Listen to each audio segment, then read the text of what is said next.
The year is 476 CE, and the world is ending.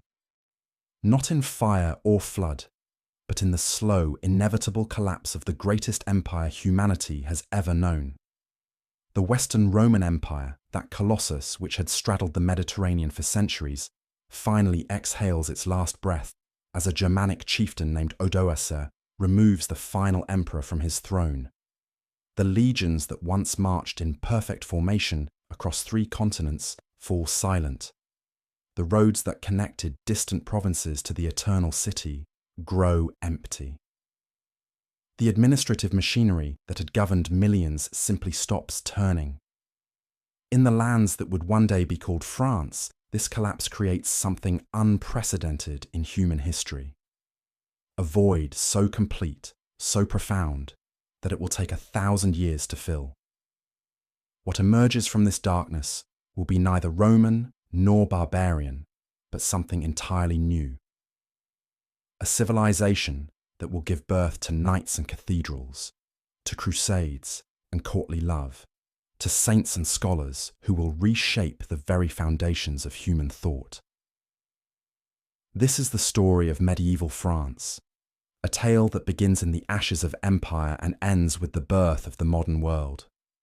It is a story of kings who claimed divine right while battling for every scrap of territory, of peasants who built cathedrals that touched the heavens while living in mud and straw, of warriors who fought for honour and glory while the very concept of honour was being redefined with each passing generation.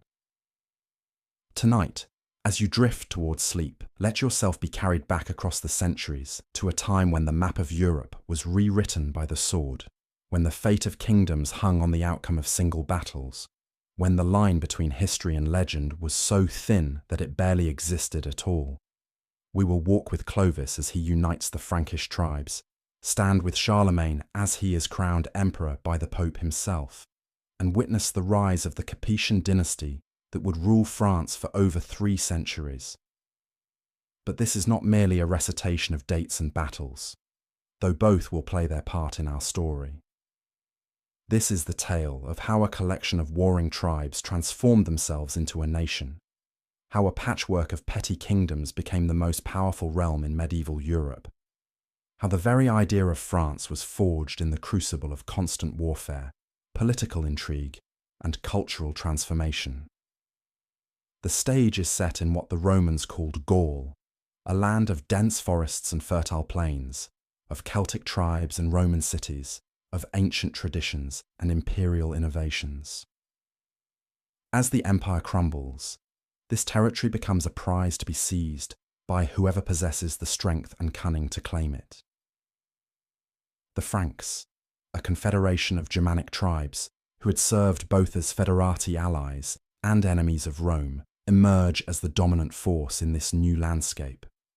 Their story begins not with conquest, but with conversion, not with the clash of armies, but with the whispered prayers of a king who would change the course of history through a single act of faith. For in the year 496, a Frankish chieftain named Clovis will kneel before a Christian bishop and emerge as something the world has never seen before. A barbarian king who rules by divine right, a Germanic warrior who claims the blessing of the Roman Church, the founder of a dynasty that will endure for nearly 3 centuries. But we are getting ahead of ourselves. The collapse of Rome did not happen overnight, and the rise of medieval France was not the work of a single generation.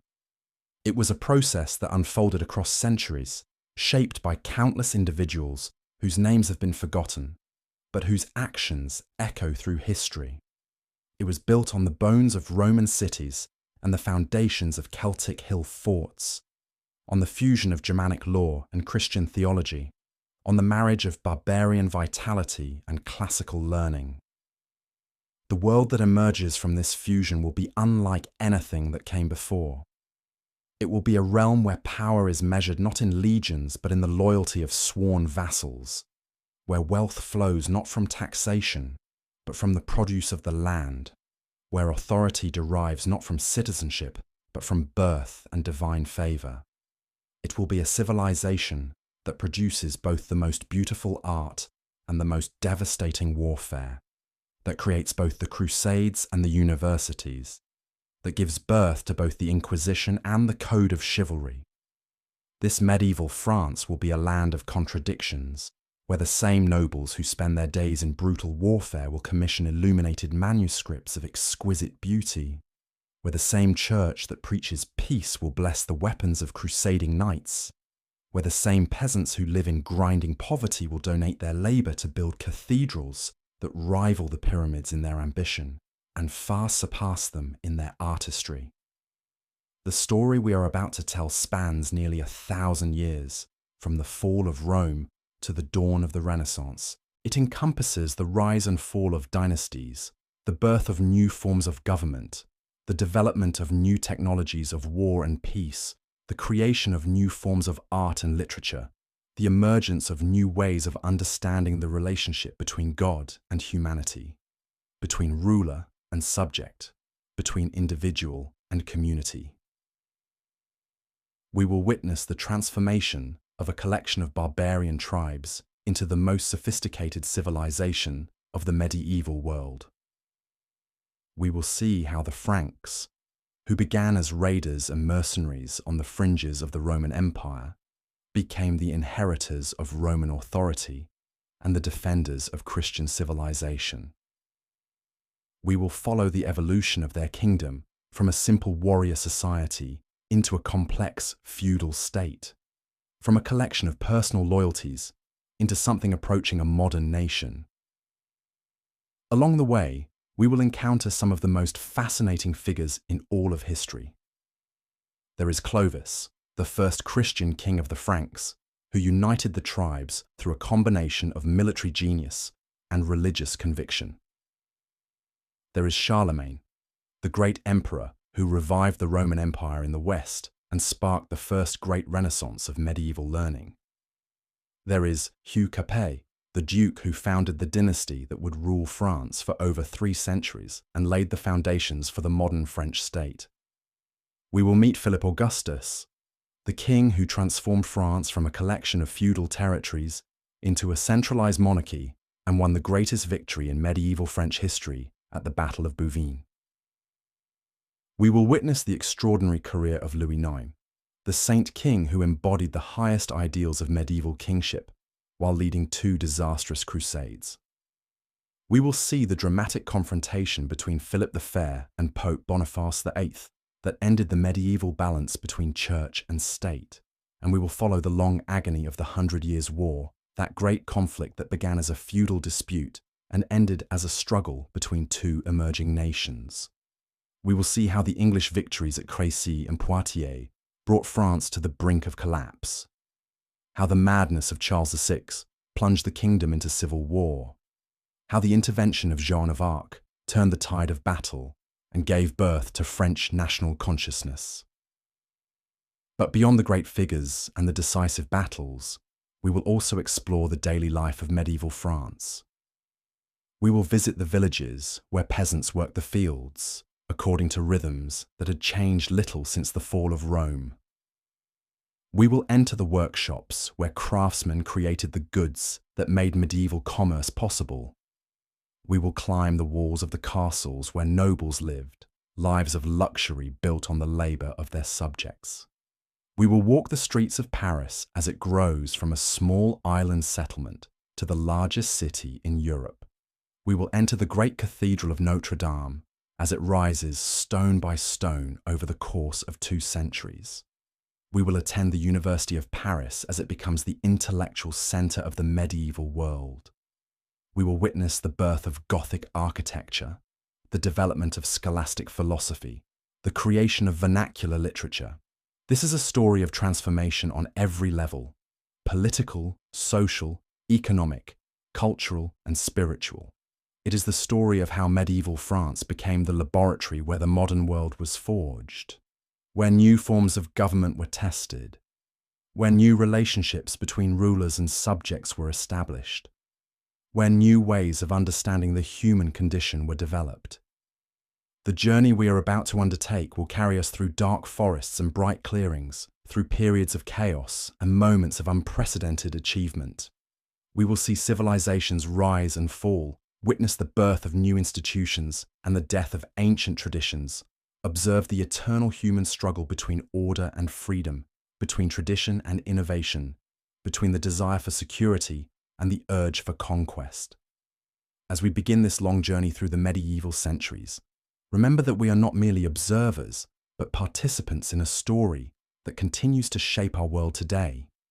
The institutions they created, the ideas they developed, the conflicts they fought, the solutions they found, all continue to influence how we organize our societies, how we understand our relationship with the divine, how we balance individual freedom with collective responsibility. So settle back, close your eyes, and prepare to be transported to a world both alien and familiar, both distant and immediate, both foreign and foundational to everything we are today. The story of medieval France is about to begin, and it begins, as all great stories do, with an ending that becomes a beginning, with a collapse that becomes a creation, with the death of one world and the birth of another. In the year 476, as the last Roman emperor in the West is deposed by a barbarian chieftain, the stage is set for a drama that will unfold over the next 1,000 years. The actors are taking their places, the scenery is being arranged, and the first act of the great medieval epic is about to begin. The lights are dimming on the ancient world, and somewhere in the darkness, the future is waiting to be born. The silence that followed Rome's fall was not empty, but pregnant with possibility. In the territories that had once echoed with the measured tread of legions, new sounds began to emerge. The ring of hammers on iron, the lowing of cattle being driven to market, the chanting of monks in stone chapels, the war cries of warriors who fought not for empire but for personal honor and the favor of their lords. The Franks who inherited this shattered landscape were not the savage barbarians of Roman propaganda, but a complex confederation of tribes who had been absorbing Roman culture for centuries. They had served as federati, allied troops who fought alongside Roman legions against common enemies. They had settled in Roman territories, married Roman women, learned Roman law, and adopted Roman customs. Yet they remained fundamentally different from their imperial predecessors, bound not by citizenship, but by bonds of kinship and personal loyalty that stretched back to the Germanic forests of their ancestors. These were people who measured wealth in cattle and land rather than gold and silver, who settled disputes through trial by combat rather than legal precedent, who followed leaders chosen for their prowess in battle rather than their skill in administration. They brought with them a warrior culture that valued courage above all other virtues, that saw honor as more precious than life itself, that understood leadership as a personal relationship between chief and follower, rather than an abstract institutional arrangement. Yet they also brought something else, a flexibility and adaptability that would prove crucial in the centuries to come. Unlike the rigid hierarchies of imperial Rome, Frankish society was fluid, allowing for social mobility based on merit and achievement. A successful warrior could rise from humble origins to become a chief. A wise counselor could gain influence regardless of birth. A skilled craftsman could accumulate wealth and respect. This openness to change and innovation would become one of the defining characteristics of medieval French civilization. The man who would first harness these qualities to forge a kingdom was Clovis, whose name would echo through the centuries as the founder of the Merovingian dynasty. Born around 466 into the royal house of the Salian Franks, Clovis inherited a realm that barely extended beyond the region around modern-day Belgium and northern France. His father, Childeric, had been a successful war leader, but his kingdom was just one of many Frankish territories scattered across what had once been Roman Gaul. What made Clovis different was not just his military skill, though he possessed that in abundance, but his political genius. He understood that the fragmented landscape of post-Roman Gaul presented both enormous opportunities and deadly dangers. The old imperial administration had collapsed, leaving a patchwork of competing authorities: Visigothic kings in the south, Burgundian nobles in the east, Roman generals clinging to power in isolated cities, and rival Frankish chiefs controlling their own territories. It was a world where the strong preyed upon the weak, where today's ally could become tomorrow's enemy, where survival depended on the ability to adapt quickly to changing circumstances. Clovis began his rise to power in 481, when he was still barely 15 years old. The boy king faced immediate challenges that would have overwhelmed a lesser leader. His realm was surrounded by enemies, his treasury was nearly empty, and his authority was questioned by rival claimants within his own family. Yet Clovis possessed something that his enemies lacked: an intuitive understanding of the new world that was emerging from the ruins of the old. His first great victory came at the Battle of Soissons in 486, where he defeated Syagrius, the last Roman general to maintain independent authority in northern Gaul.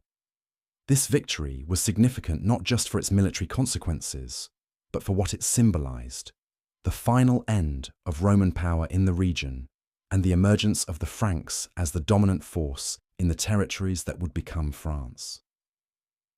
The battle also revealed Clovis's tactical brilliance and his ability to inspire fierce loyalty in his followers. But military conquest was only the beginning of Clovis's strategy. He understood that lasting power required more than victory in battle. It demanded legitimacy, the acceptance of his authority by the diverse populations he sought to rule. In a world where the old Roman structures of law and administration had collapsed, where could such legitimacy be found? Clovis found his answer in an institution that had not only survived the fall of Rome, but had actually grown stronger in the chaos that followed: the Christian Church.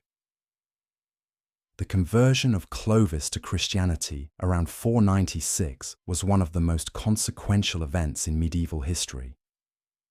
Unlike many of his barbarian contemporaries who had adopted Arianism, a form of Christianity that denied the full divinity of Christ, Clovis embraced the Nicene Christianity of Rome and Constantinople. This decision was influenced by his wife Clotilde, a Burgundian princess who was already a Christian, but it was also a calculated political move that would have profound consequences for the future of France. By converting to Orthodox Christianity, Clovis aligned himself with the most powerful surviving institution of the ancient world.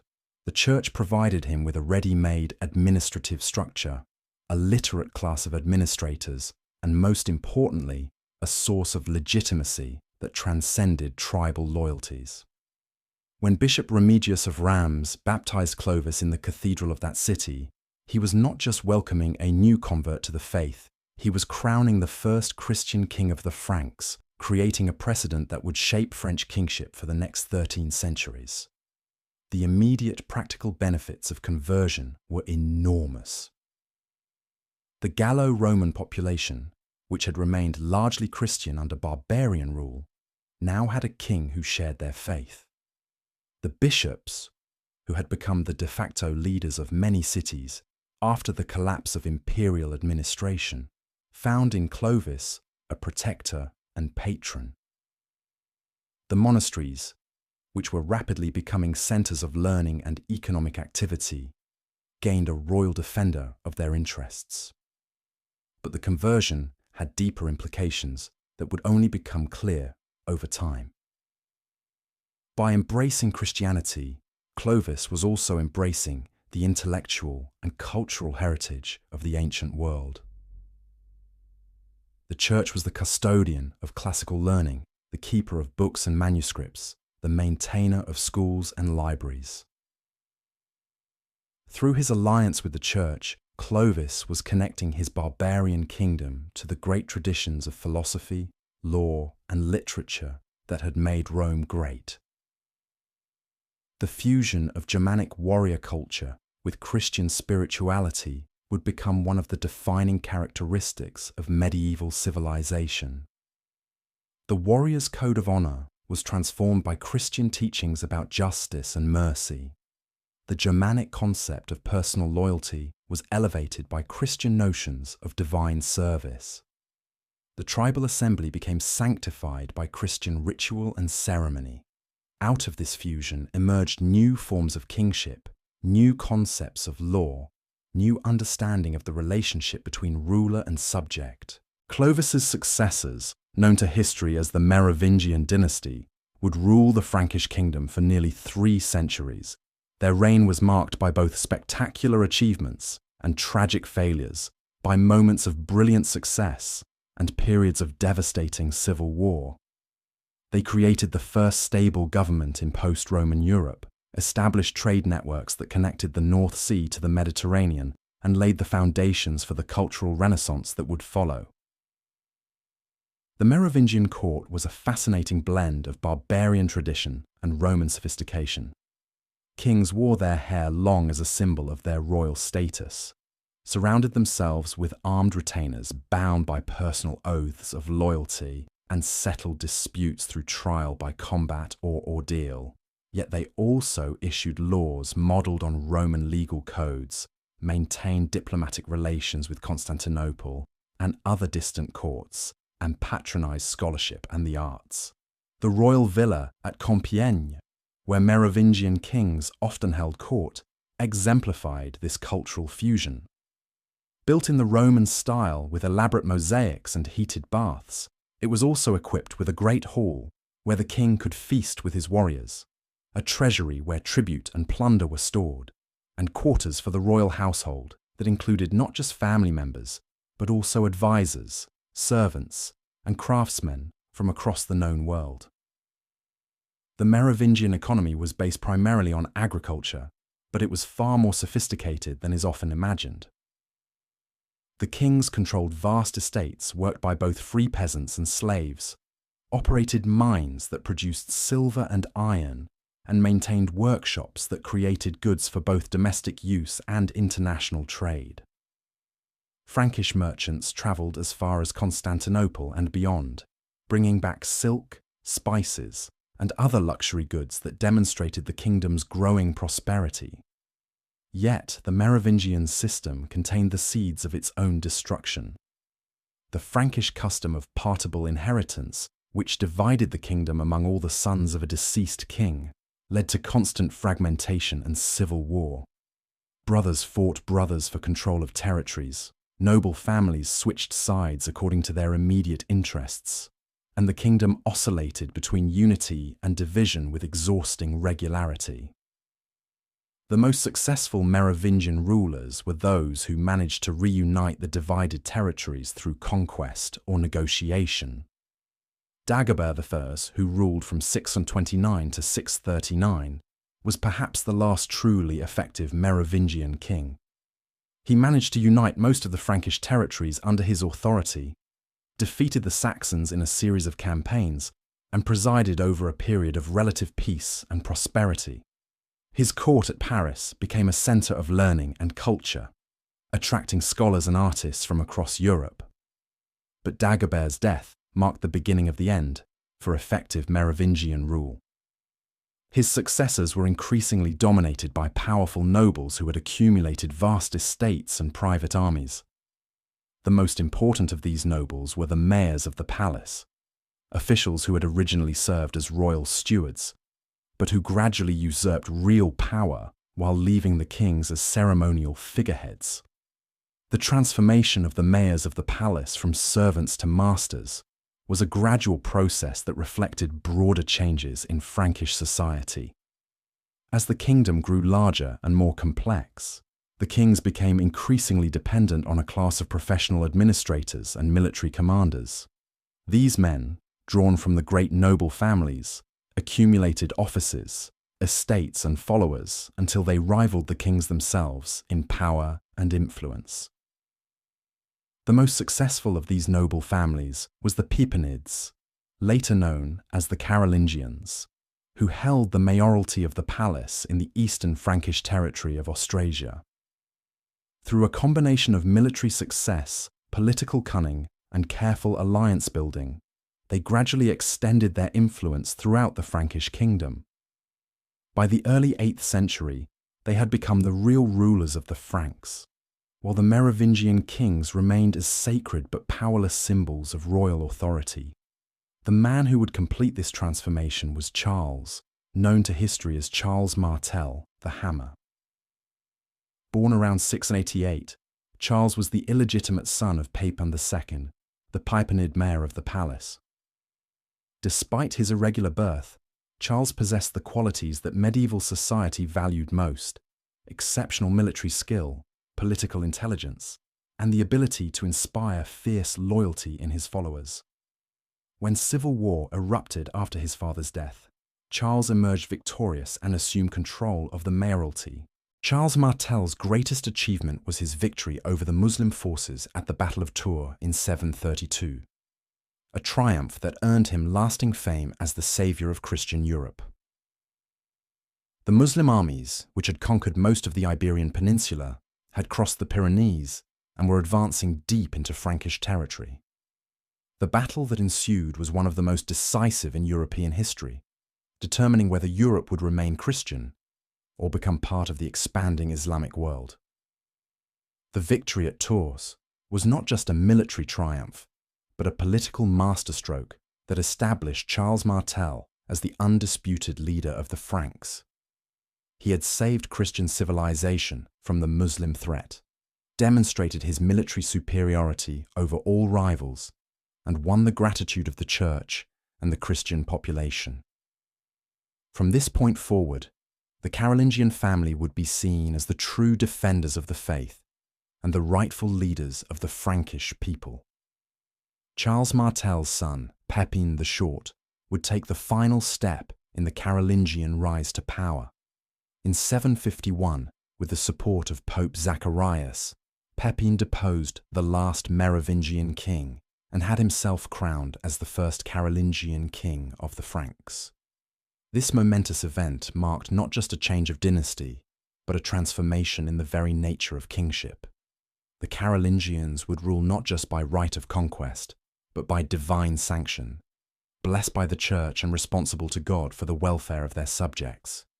The stage was now set for the emergence of the greatest figure in early medieval history, a man who would unite most of Western Europe under his rule and create an empire that rivaled Rome itself. The son of Pepin the Short would become known to history as Charlemagne, and his reign would mark the beginning of a new chapter in the story of medieval France, one that would see the barbarian kingdoms of the post-Roman world transformed into the foundation of modern European civilization.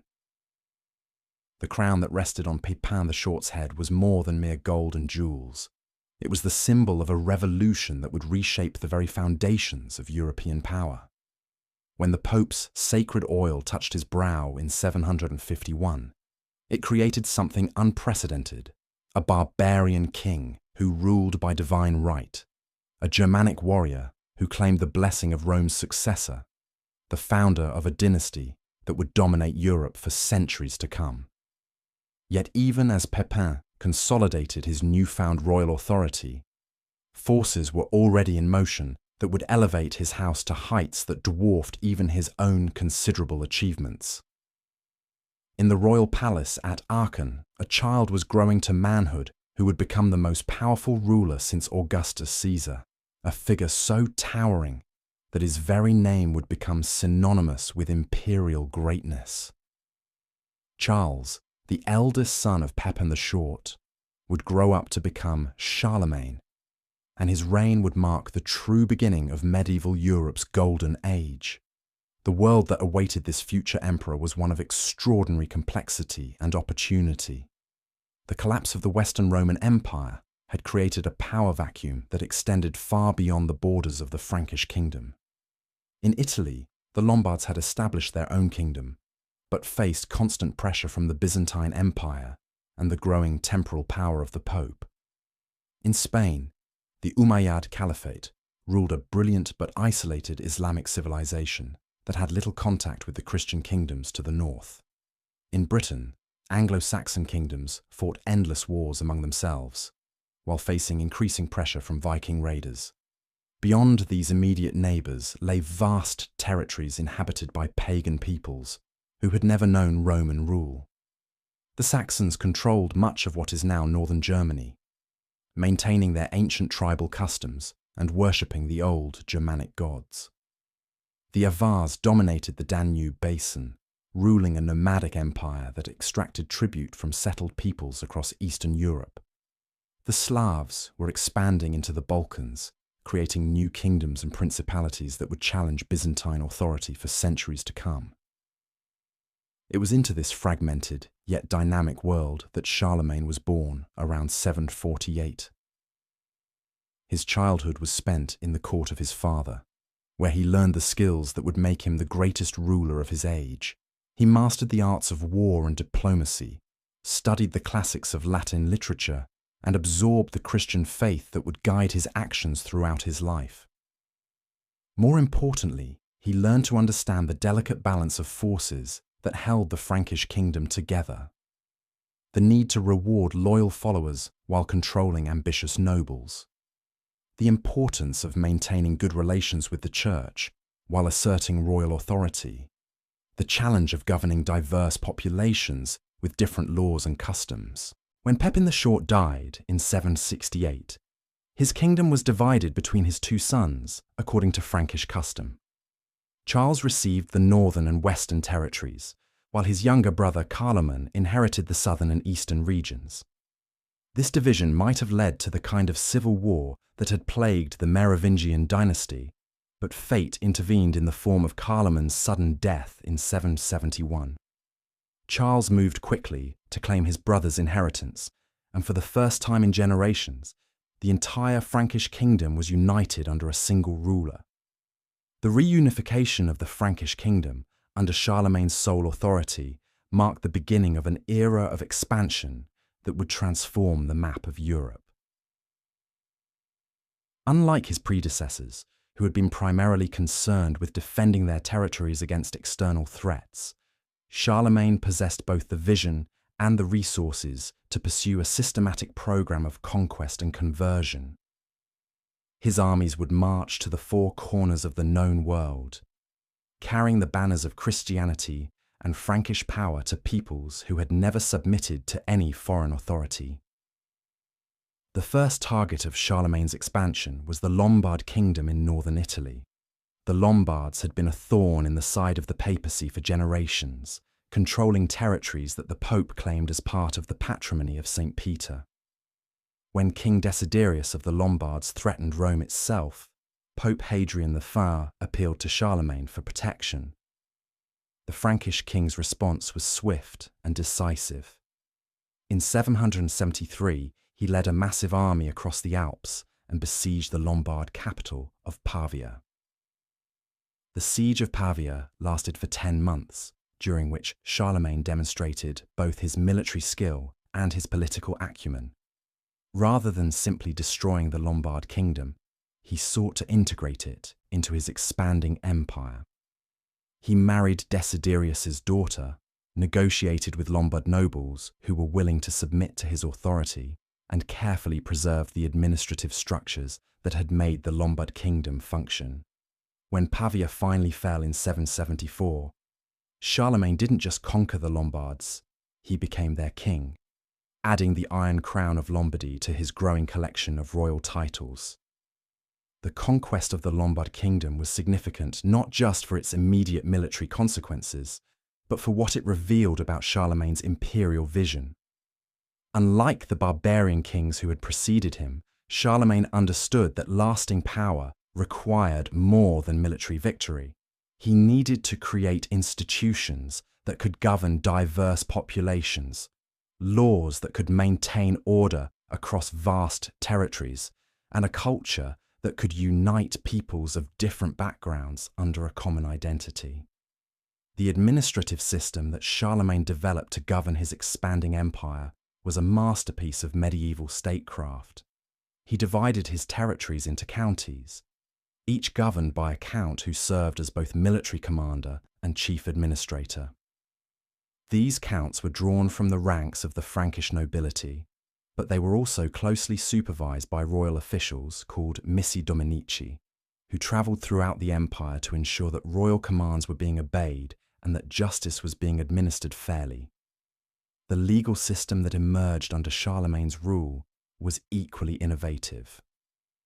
Rather than imposing a single code of law on all his subjects, he allowed different peoples to maintain their traditional legal customs while creating royal courts that could hear appeals and resolve disputes between different communities. This system of legal pluralism was both practical and symbolic. It acknowledged the diversity of the empire while asserting the ultimate authority of the emperor. Yet Charlemagne's greatest conquests were still to come. To the east of the Frankish kingdom lay the lands of the Saxons, a fierce Germanic people who had successfully resisted both Roman and Frankish expansion for centuries. The Saxons were not just political enemies, they were religious opponents who worshipped the old Germanic gods and actively resisted Christian missionary efforts. Their conquest would require not just military victory, but cultural transformation, the conversion of an entire people from paganism to Christianity. The Saxon Wars, which lasted from 772 to 804, were among the longest and most brutal conflicts of the early medieval period. The Saxons, led by their chief Widukind, proved to be formidable opponents who used guerrilla tactics and their knowledge of the local terrain to frustrate Frankish attempts at conquest. Time and again, Charlemagne's armies would defeat Saxon forces in open battle, only to find themselves facing renewed resistance as soon as they withdrew. The turning point came in 782 at the massacre of Verdun, where Charlemagne ordered the execution of 4,500 Saxon prisoners who had been accused of rebellion. This act of terrible severity shocked even his own supporters, but it also demonstrated his absolute determination to complete the conquest of Saxony. The message was clear. Resistance to Frankish rule and Christian conversion was not just political rebellion, but a crime against God himself. The final submission of the Saxons came in 804, when Widukind himself accepted baptism and acknowledged Charlemagne as his overlord. The ceremony took place in the royal chapel at Aachen, where the Saxon chief knelt before the Frankish emperor and received the waters of baptism from the hands of Christian priests. It was a moment of profound symbolic importance. The last great pagan people of Central Europe had been brought into the Christian fold, and Charlemagne's empire now extended from the Atlantic Ocean to the Elbe River. But even as Charlemagne was completing his conquest of the Saxons, he was opening new fronts in his endless campaign of expansion. To the south, across the Pyrenees, lay the Islamic kingdom of Al-Andalus, a sophisticated civilization that controlled most of the Iberian Peninsula. The Muslims had been largely content to remain south of the mountains, but internal conflicts within their kingdom created opportunities for Frankish intervention.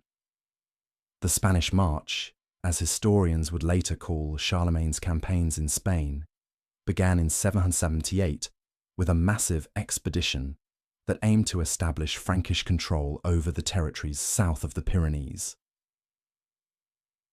The campaign was only partially successful, but it established a pattern of expansion that would continue for generations. Frankish forces gradually pushed southward, establishing fortified settlements and converting local populations to Christianity. The process was slow and often bloody, but it extended Charlemagne's authority deep into territories that had been under Islamic control for nearly a century. The most famous episode of the Spanish campaigns was the Battle of Roncevaux Pass, where Charlemagne's rearguard was ambushed and destroyed by Basque forces as the Frankish army retreated from Spain. Among the dead was Roland, the emperor's nephew, whose heroic last stand would become the subject of one of the greatest epic poems of the medieval period. The Song of Roland, composed centuries later, transformed a minor military defeat into a glorious tale of Christian heroism and sacrifice, demonstrating how Charlemagne's reign was already becoming the stuff of legend. To the east, Charlemagne's forces were equally active, pushing into the lands of the Avars, a nomadic people who had established a powerful empire in the Danube basin. The Avar Wars, fought between 791 and 796, resulted in the complete destruction of the Avar kingdom and the capture of enormous quantities of gold and silver that had been accumulated over centuries of tribute collection. The wealth seized from the Avars funded Charlemagne's building projects and military campaigns for decades to come. The systematic expansion of Charlemagne's empire was accompanied by an equally systematic effort to spread Christianity throughout the conquered territories. The emperor understood that religious conversion was essential to political integration, that pagan peoples could never be fully trusted as subjects of a Christian empire. He established bishoprics in newly conquered territories, built churches and monasteries, and required all his subjects to accept baptism or face severe penalties. The Christianization of Charlemagne's empire was not just a matter of religious policy, but also a crucial element of cultural transformation. Christianity brought with it Latin literacy, Roman law, and the intellectual traditions of the ancient world. Pagan peoples who accepted Christian baptism were also accepting membership in a civilization that stretched back to the time of Christ himself. They were becoming part of a community that transcended tribal boundaries and national identities. The culmination of Charlemagne's career came on Christmas Day in the year 800, when Pope Leo III placed an imperial crown on his head in the Basilica of St. Peter's in Rome. The ceremony was carefully planned to evoke memories of the ancient Roman Empire, while asserting the Christian character of the new imperial order. Charlemagne was not just another barbarian king, he was the successor to Augustus and Constantine, the ruler of a revived Roman Empire that would be both Christian and eternal. The imperial coronation was a moment of extraordinary symbolic power that resonated throughout medieval Europe. For the first time since the fall of the Western Roman Empire, a single ruler claimed authority over most of the former imperial territories. The empire that Charlemagne had created stretched from the Atlantic Ocean to the Elbe River, from the North Sea to the Mediterranean, encompassing most of what would become modern France, Germany, Italy, and the Low Countries. Yet the new empire was fundamentally different from its Roman predecessor. Where Rome had been built on the foundation of urban civilization and imperial law, Charlemagne's empire was based on personal loyalty and Christian faith. Where Roman emperors had ruled through a professional bureaucracy, Charlemagne governed through a network of noble followers who owed him personal allegiance. Where Rome had been secular in its fundamental orientation, the Carolingian Empire was explicitly Christian in its identity and purpose. The court that Charlemagne established at Aachen became the center of a remarkable cultural renaissance that would transform medieval European civilization. The emperor gathered around him the greatest scholars of his age, men like Alcuin of York, Einhard, and Rabanus Maurus, who worked to preserve and transmit the learning of the ancient world. The Palace School at Aachen became a center of education that attracted students from across Europe, creating a network of learned men who would carry Carolingian culture to the farthest corners of the empire. The Carolingian Renaissance, as historians would later call this cultural flowering, was characterized by a systematic effort to preserve and copy the texts of classical antiquity. Scribes working in monasteries throughout the empire created thousands of manuscripts that preserved the works of ancient authors for future generations. They developed a new form of writing, Carolingian minuscule, that was clearer and more legible than previous scripts, making books more accessible to a wider audience. The intellectual achievements of the Carolingian Renaissance extended far beyond the mere preservation of ancient texts. Scholars at Charlemagne's court produced original works of theology, philosophy, and history that would influence European thought for centuries to come. They developed new approaches to education, created new forms of art and architecture, and established the foundations for the great cultural flowering that would characterize the High Middle Ages. The emperor himself, despite his limited formal education, was a patron of learning who understood the importance of intellectual culture to his imperial project. He collected books, commissioned works of art, and engaged in theological discussions with the greatest scholars of his age. His court became a place where ideas were exchanged, where different traditions were synthesized, where the intellectual foundations of medieval European civilization were laid. The palace complex at Aachen, which served as Charlemagne's primary residence, embodied the fusion of Roman, Germanic, and Christian traditions that characterized his empire. The palace chapel, with its octagonal design and elaborate mosaics, was modeled on the church of San Vitale in Ravenna, connecting the new empire to the Byzantine tradition. The great hall, where the emperor held court and feasted with his followers, reflected Germanic customs of hospitality and warrior brotherhood.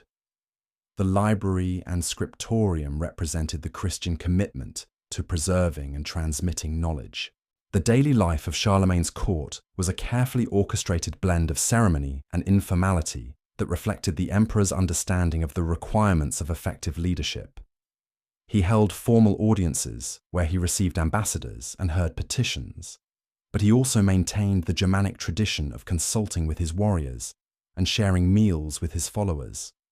He wore imperial regalia on state occasions, but he also dressed simply and spoke in the vernacular language of his people.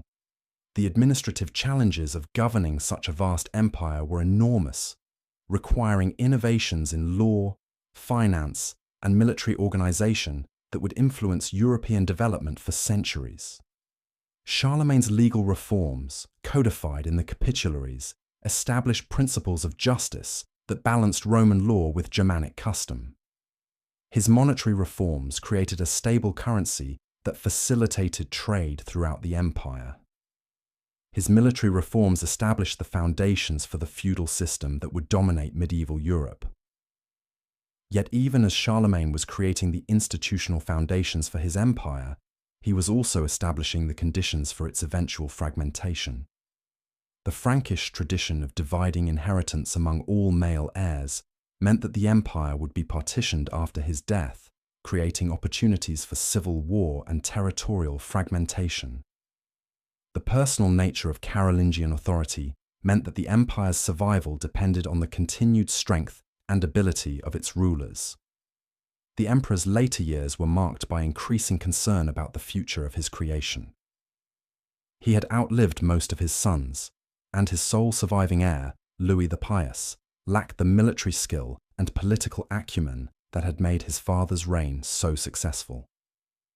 The old emperor spent his final years trying to ensure a smooth succession, but he could not prevent the forces of fragmentation that would tear his empire apart within a generation of his death. When Charlemagne died in 814, he was buried in the palace chapel at Aachen, surrounded by the treasures and regalia that symbolized his earthly power. His tomb became a place of pilgrimage for medieval emperors, who came to seek the blessing of the greatest ruler of the early medieval period.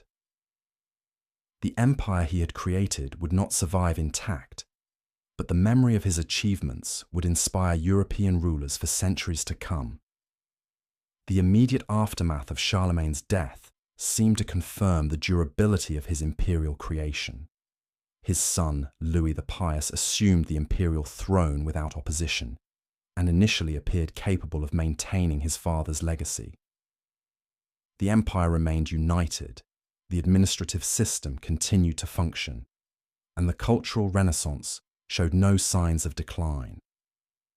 Yet beneath the surface stability, forces were already at work that would transform the Carolingian Empire into something fundamentally different. The crisis that would reshape medieval Europe began with a conflict that seemed almost trivial, a dispute over the succession to the imperial throne.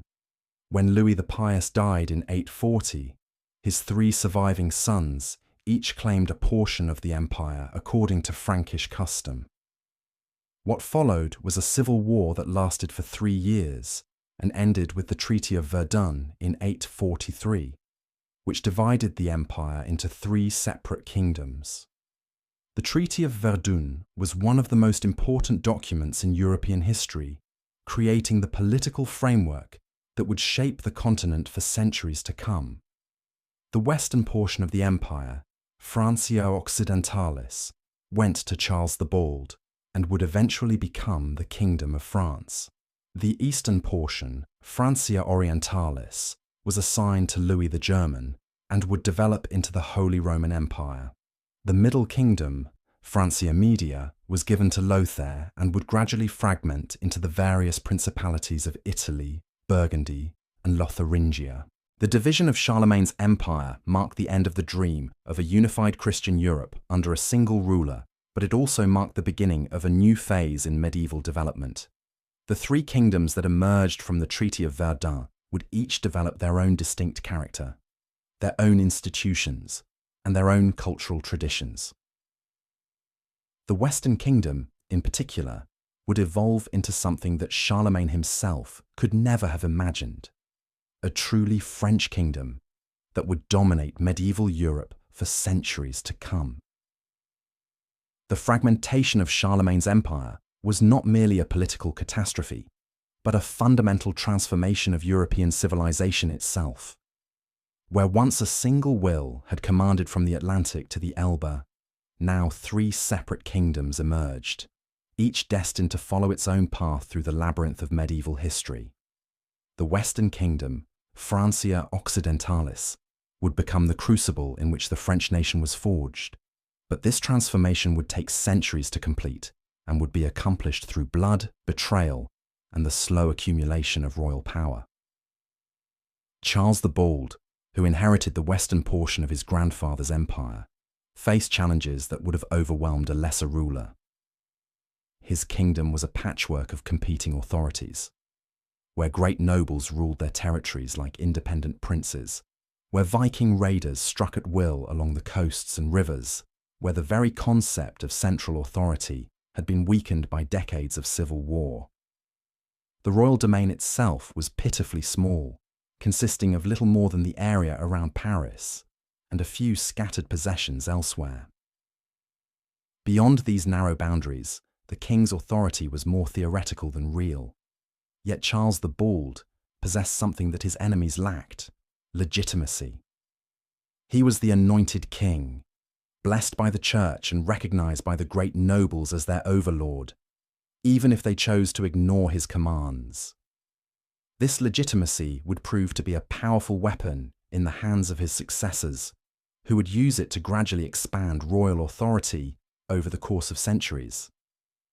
The process would be slow and often violent, but it would ultimately transform a weak medieval kingdom into the most powerful state in Europe. The immediate threat to Charles's kingdom came not from rebellious nobles, but from the sea. The Vikings, those fearsome warriors from the northern lands, had discovered that the rich monasteries and defenseless towns of Francia offered plunder beyond their wildest dreams. Their longships appeared without warning on the Seine, the Loire, and the Garonne, carrying death and destruction to communities that had known peace for generations. The raiders were not mere bandits, but skilled warriors who understood the art of war better than most of their victims. The first major Viking raid on the Frankish kingdom occurred in 845, when a fleet of 120 ships sailed up the Seine and attacked Paris itself.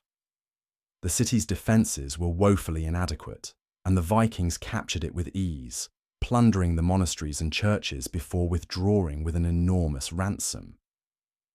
This humiliation demonstrated the kingdom's vulnerability and encouraged further raids that would continue for decades to come. The Viking threat was not just military, but psychological. These pagan warriors seemed to strike at the very foundations of Christian civilization, burning churches, slaughtering priests, and carrying off sacred objects as common plunder. Their success undermined confidence in royal authority and forced local communities to organize their own defenses.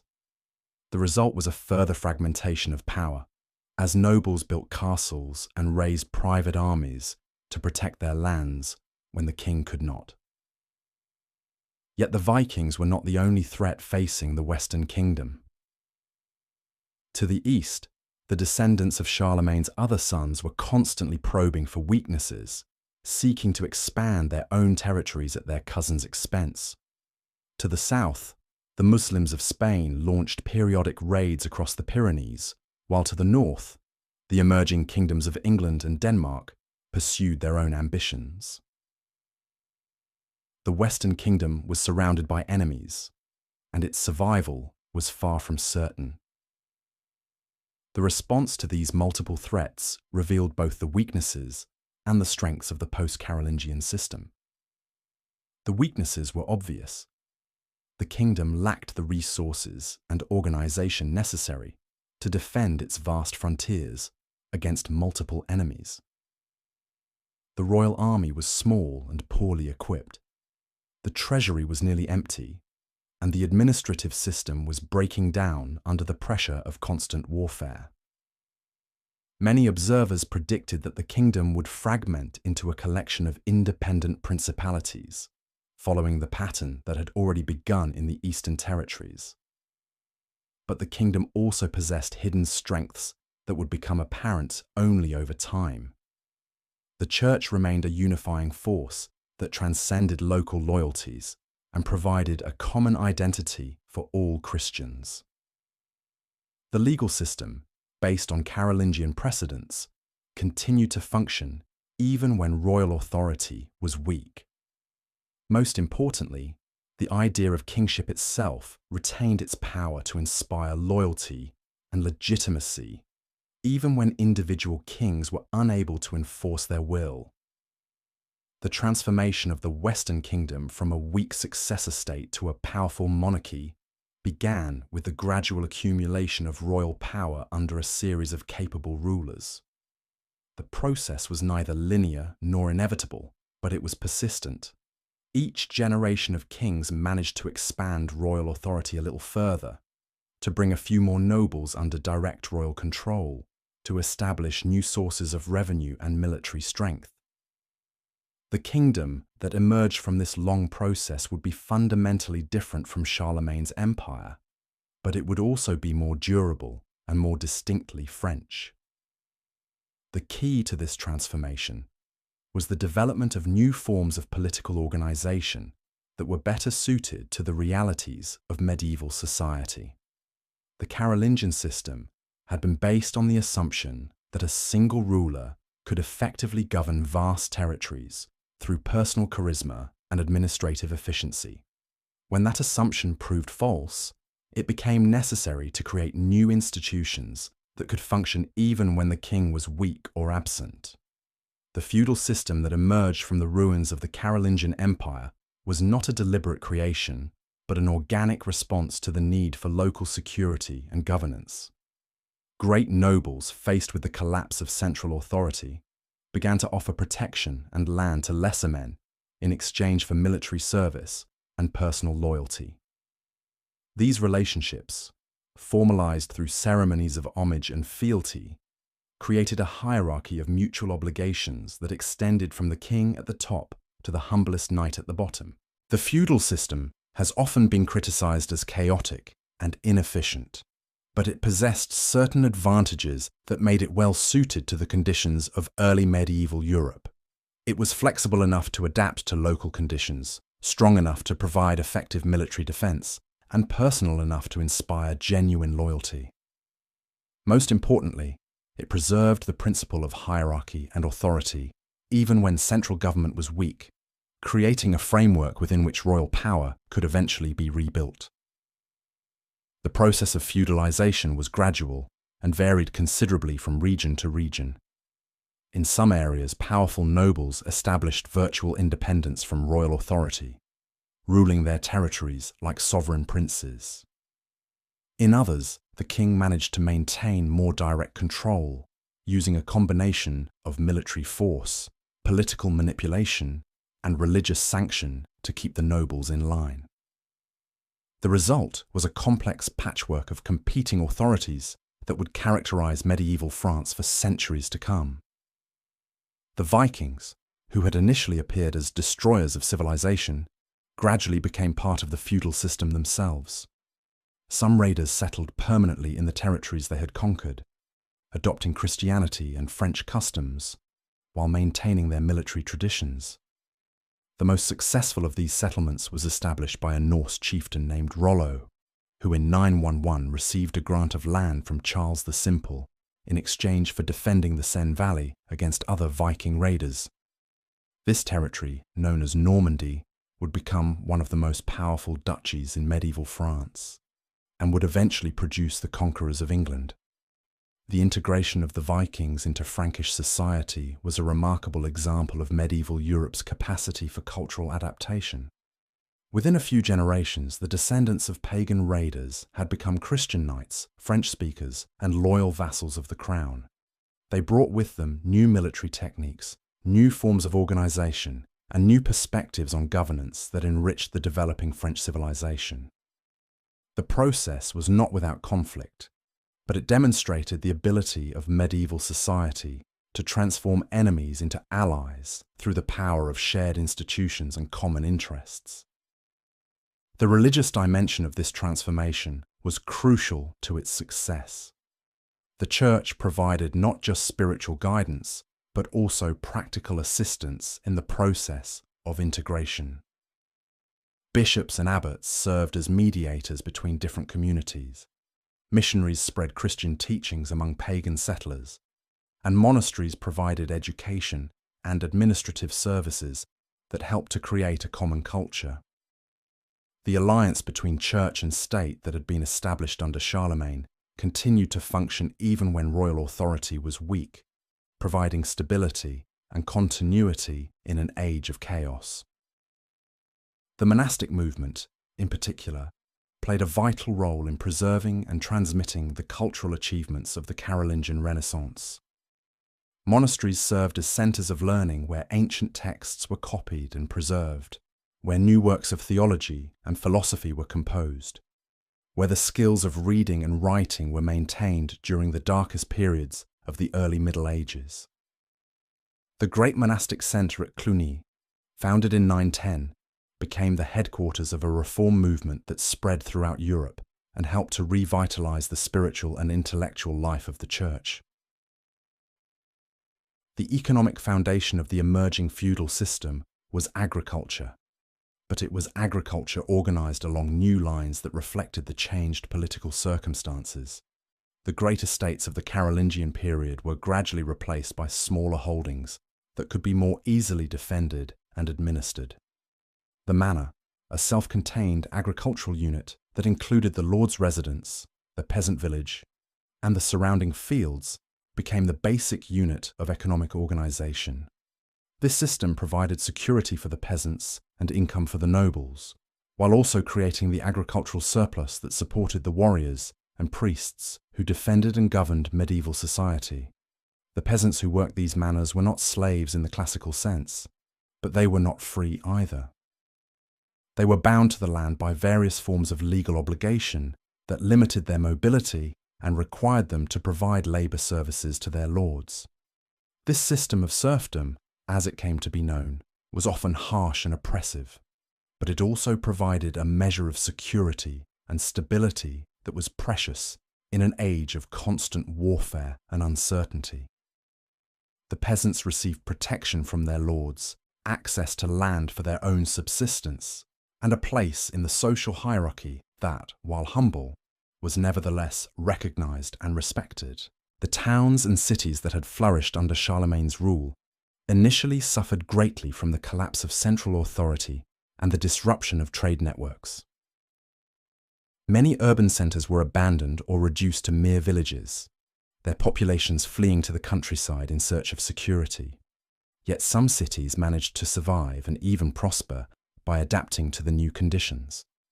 They developed new forms of government, new economic activities, and new relationships with the rural nobility that surrounded them.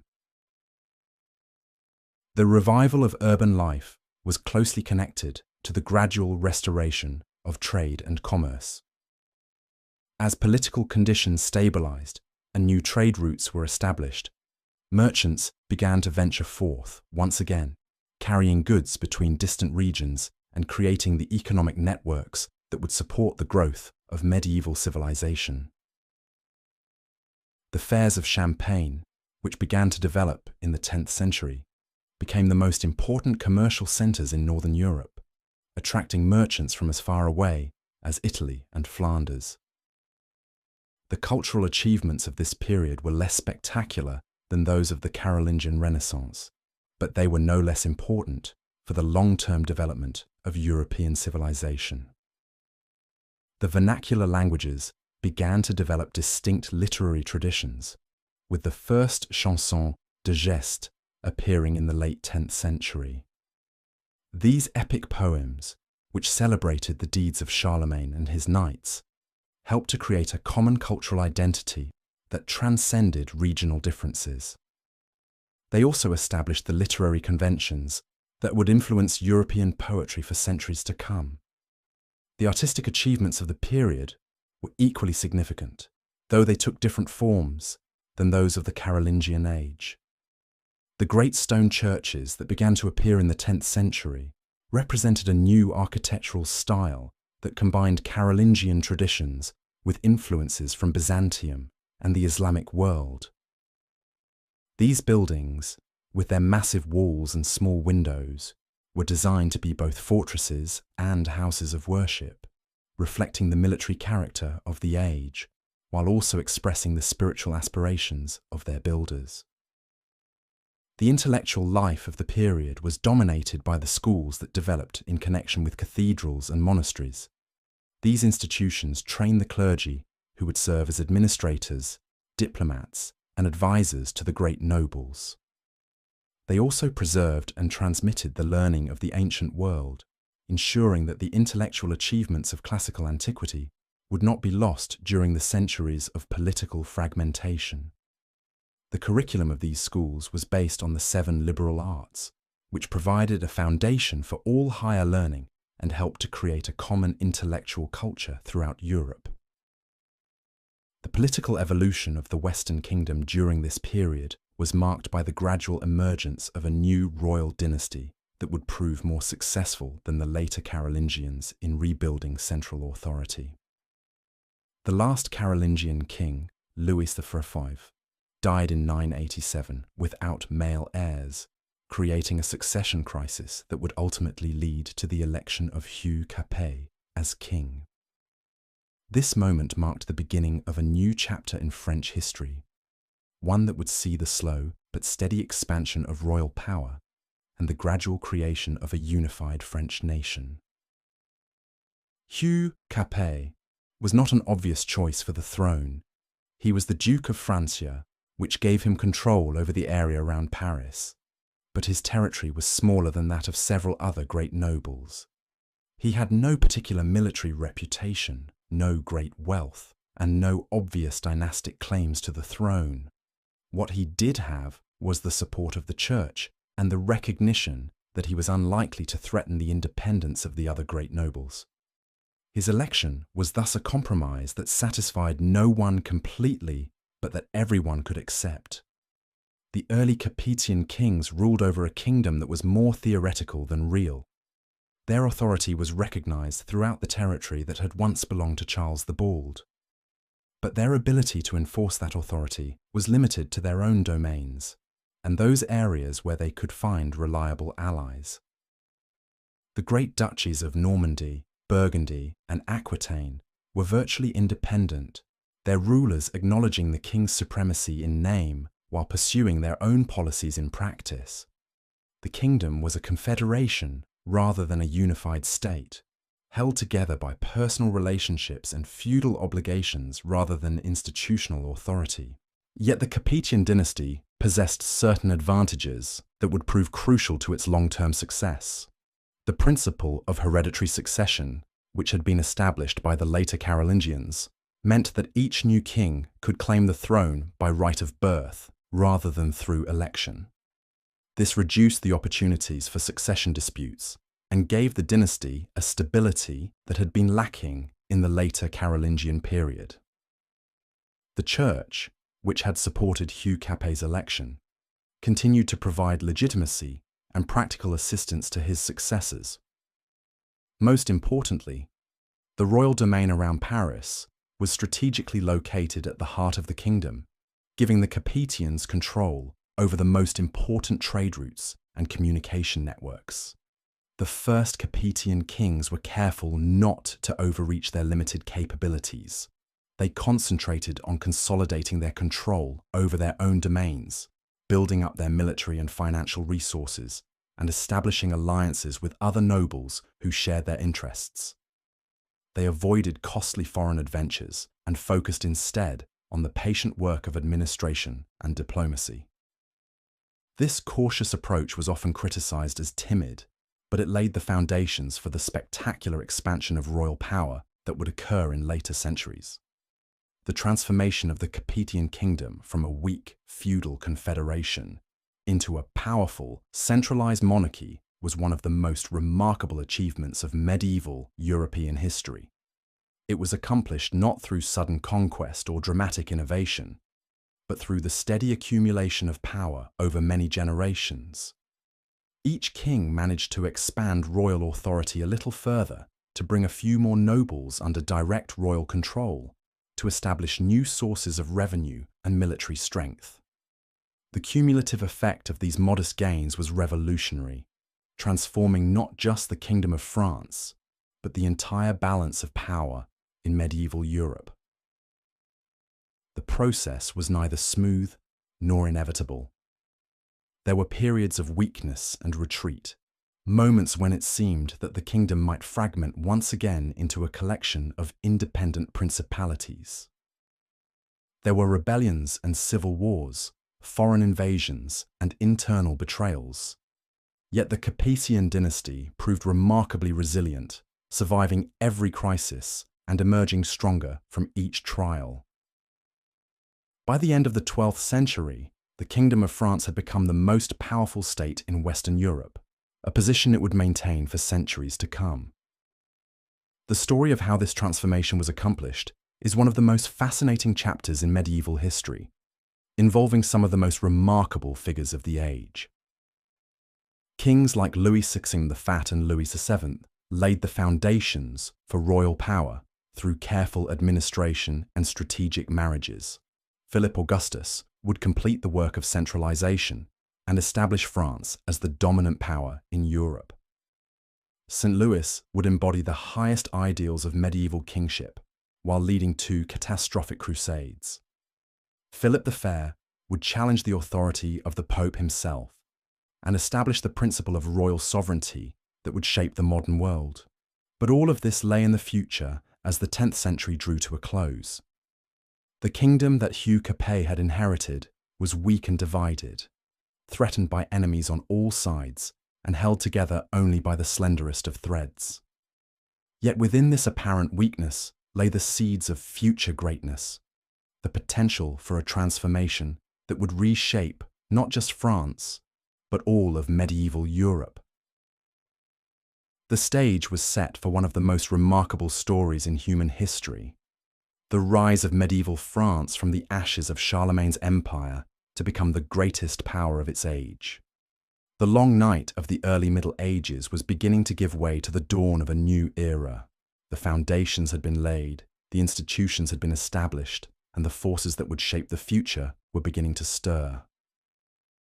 The Kingdom of France was about to embark on its greatest adventure, a journey that would carry it from the margins of European civilization to the very center of medieval power and glory.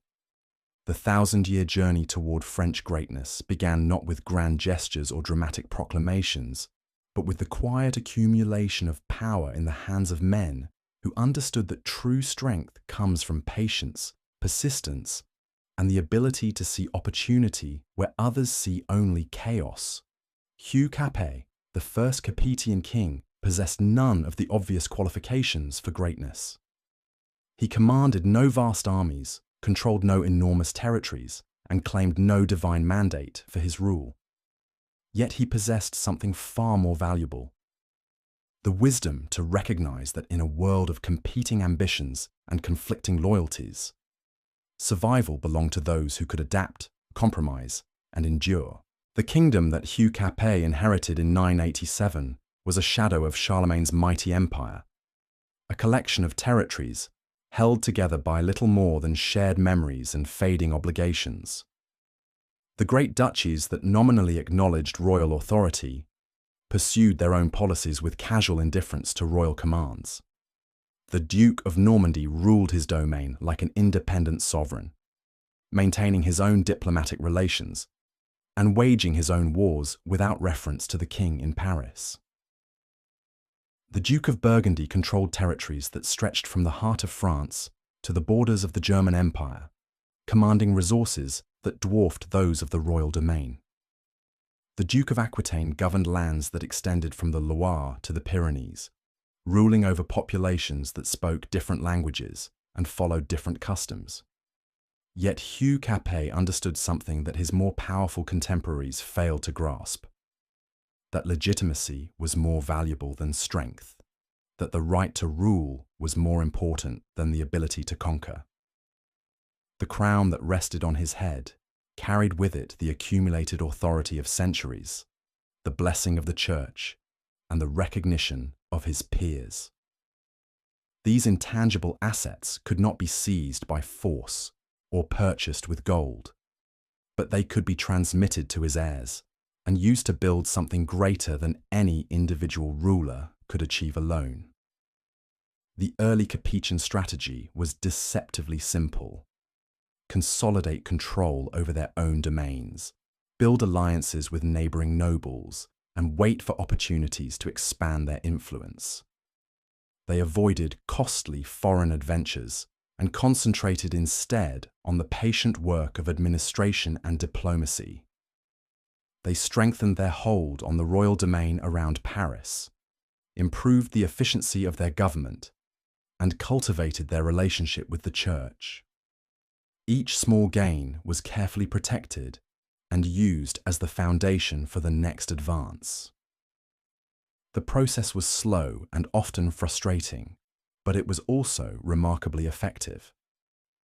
Within a few generations, the Capetian kings had transformed their modest inheritance into something approaching real power. They had extended their direct control over an ever-widening circle of territories, brought increasing numbers of nobles under their authority, and established themselves as the undisputed leaders of French society. The transformation was so gradual that it was barely noticed by contemporary observers, but its cumulative effect was revolutionary. The key to this transformation lay in the Capetian understanding of the changing nature of medieval society. The feudal system that had emerged from the ruins of the Carolingian Empire was not a static hierarchy, but a dynamic network of relationships that could be manipulated by those who understood its workings. The bonds of vassalage that connected lords and retainers were personal and emotional, as well as legal and economic. They could be strengthened through favors and rewards, weakened through neglect and abuse, and redirected through careful negotiation and strategic marriages. The Capetian kings became masters of this complex game, using their position at the apex of the feudal hierarchy to gradually expand their influence throughout the kingdom. They granted lands and titles to loyal supporters, arranged marriages that created new alliances, and intervened in succession disputes to ensure favorable outcomes. They used their control over the church to influence episcopal elections, their authority over legal proceedings to settle disputes in their favor, and their command of military resources to intimidate potential opponents. The transformation of the Capetian kingdom was not just political, but cultural, as the royal court at Paris became a center of learning and sophistication that attracted scholars and artists from across Europe. The palace schools that had flourished under Charlemagne were revived and expanded, creating a new generation of educated administrators who could staff the growing royal bureaucracy. The great Cathedral of Notre Dame, whose construction began in the mid-12th century, became a symbol of both royal power and divine favour, its soaring spires declaring to all who saw them that the Kingdom of France was blessed by God himself. The economic foundations of this cultural renaissance were provided by the revival of trade and commerce that accompanied the restoration of political stability. The markets of Paris grew into the most important commercial centres in northern Europe, attracting merchants from Flanders, Italy, and even the distant lands of the East. The royal domain, strategically located at the intersection of the major trade routes, became a source of enormous wealth that funded the king's military campaigns and building projects. The prosperity that flowed from this commerce created a new class of wealthy townspeople who looked to the crown for protection and privilege. The military innovations that accompanied this economic growth were equally important to the expansion of royal power. The Capetian kings were among the first to recognize the potential of new military technologies and tactics, investing heavily in the development of siege engines, crossbows, and other weapons that could breach the walls of rebel castles. They also pioneered the use of mercenary troops, professional soldiers who owed their loyalty to whoever paid their wages, rather than to feudal lords, who might have competing loyalties. These innovations gave the royal army a decisive advantage over traditional feudal levies and made resistance to royal authority increasingly futile. The diplomatic achievements of the early Capetian period were no less significant than the military ones. The kings of France established themselves as the leaders of Western Christendom, mediating disputes between other rulers and serving as the champions of church reform. They cultivated close relationships with the Pope, who came to see the French monarchy as the most reliable defender of ecclesiastical interests. They also established marriage alliances with other royal houses, creating a network of relationships that extended French influence far beyond the borders of the kingdom itself. The reign of Louis VI, known as Louis the Fat, marked a crucial turning point in the development of Capetian power. Ascending to the throne in 1108, Louis inherited a kingdom that was still fragmented and contested, but he possessed the energy and determination to begin the work of true consolidation. His reign was marked by almost constant warfare as he campaigned against rebellious nobles, besieged rebel castles, and gradually extended royal authority throughout the domain. The king's personal courage and military skill earned him the respect of his warriors, while his commitment to justice and good governance won him the loyalty of his subjects. Louis the Fat's most significant achievement was the systematic reduction of the independent castles that had proliferated throughout the royal domain during the previous century.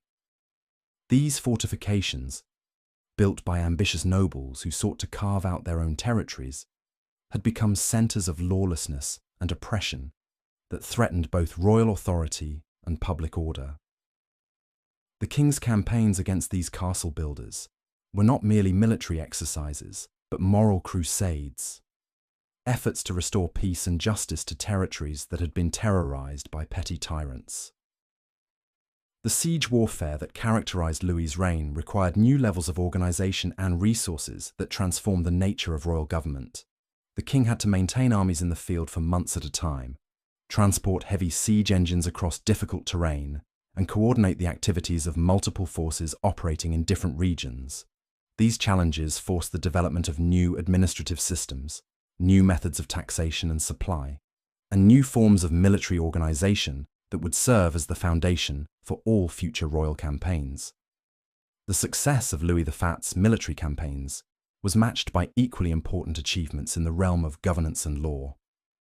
The king established royal courts throughout his domain, appointed professional judges to hear cases and enforce royal decrees, and created a system of appeals that allowed his subjects to seek justice directly from the crown. These legal innovations were not merely administrative reforms, but fundamental changes in the relationship between ruler and subject, establishing the principle that the king was the ultimate source of justice and that all his subjects had the right to appeal to him for redress of grievances. The cultural and intellectual achievements of Louis's reign were equally remarkable. The king patronized scholars and artists, supported the construction of new churches and monasteries, and encouraged the development of the nascent University of Paris. The royal court became a center of learning that attracted students from across Europe, creating a new generation of educated administrators and advisors who would serve the crown for decades to come. The intellectual ferment of this period produced new forms of literature, new approaches to theology and philosophy, and new understandings of the role of government in society. The marriage of Louis's son and heir to Eleanor of Aquitaine in 1137 seemed to promise an even more dramatic expansion of royal power. Eleanor was the heiress to the vast Duchy of Aquitaine, which encompassed much of southwestern France and was one of the wealthiest and most cultured regions in Europe. The union of the Capetian domain with the Aquitanian inheritance would have created a kingdom that stretched from the English Channel to the Pyrenees, making France the undisputed master of Western Europe. Yet this marriage, which appeared to be such a triumph for French diplomacy, would ultimately prove to be one of the greatest disasters in the history of the Capetian dynasty. The young Louis VII, who became king upon his father's death in 1137, was a pious and well-intentioned ruler, but he lacked the political skill and personal magnetism necessary to manage such a powerful and independent-minded wife. Eleanor was not content to play the role of a passive royal consort. She expected to be treated as a partner in government and to have her opinions respected and her interests protected. The cultural differences between the northern French court and the sophisticated society of Aquitaine created additional tensions that proved impossible to resolve. Eleanor had been raised in a world of troubadours and courtly romance, where women enjoyed considerable freedom and influence. The austere religious atmosphere of the Capetian court, with its emphasis on duty and self-denial, was completely foreign to her temperament and inclinations. The inevitable conflicts that arose from these differences were exacerbated by the king's decision to join the Second Crusade, a disastrous expedition that kept him away from his kingdom for 2 years and accomplished nothing of lasting value. The failure of the Second Crusade was a personal and political catastrophe for Louis VII that undermined his authority and damaged his relationship with his wife. The king's military incompetence was exposed before the eyes of Europe. His financial resources were exhausted, and his absence from the kingdom allowed various nobles to pursue their own ambitions without royal interference. Eleanor, who had accompanied her husband on the crusade, was disgusted by his failures and increasingly alienated from a marriage that had brought her nothing but frustration and disappointment. The annulment of the marriage between Louis VII and Eleanor of Aquitaine in 1152 was a diplomatic disaster that would haunt the Capetian dynasty for centuries. Eleanor immediately married Henry Plantagenet, the Duke of Normandy and Count of Anjou, bringing her vast inheritance into the hands of a man who already controlled much of northern and western France. When Henry became King Henry II of England in 1154, he ruled over territories that stretched from Scotland to the Pyrenees, making him far more powerful than the King of France, whose nominal vassal he remained. The creation of the Angevin Empire, as historians would later call Henry II's vast collection of territories, fundamentally altered the balance of power in Western Europe and created a threat to French independence that would persist for centuries. The English kings, ruling over lands that included much of what is now France, possessed resources that dwarfed those of the Capetian monarchy. They could raise larger armies, command greater wealth, and pursue more ambitious policies than their French overlords. The feudal relationship that theoretically subordinated the English king to the French crown became increasingly meaningless as the reality of power shifted decisively in England's favour. The reign of Louis VII, which had begun with such promise, ended in apparent failure and humiliation. The king had lost his most valuable territories, seen his authority challenged by rebellious nobles, and failed to establish the kind of centralized government that his father had envisioned. Yet Louis's reign also laid important foundations for future success. His administrative reforms created more efficient systems of government. His legal innovations established important precedents for royal justice, and his cultural patronage contributed to the intellectual flowering that would characterize the next century of French history. The challenges that Louis VII faced were not unique to his reign, but reflected fundamental problems that would confront every medieval ruler. The tension between the personal nature of feudal relationships and the institutional requirements of effective government created contradictions that were difficult to resolve.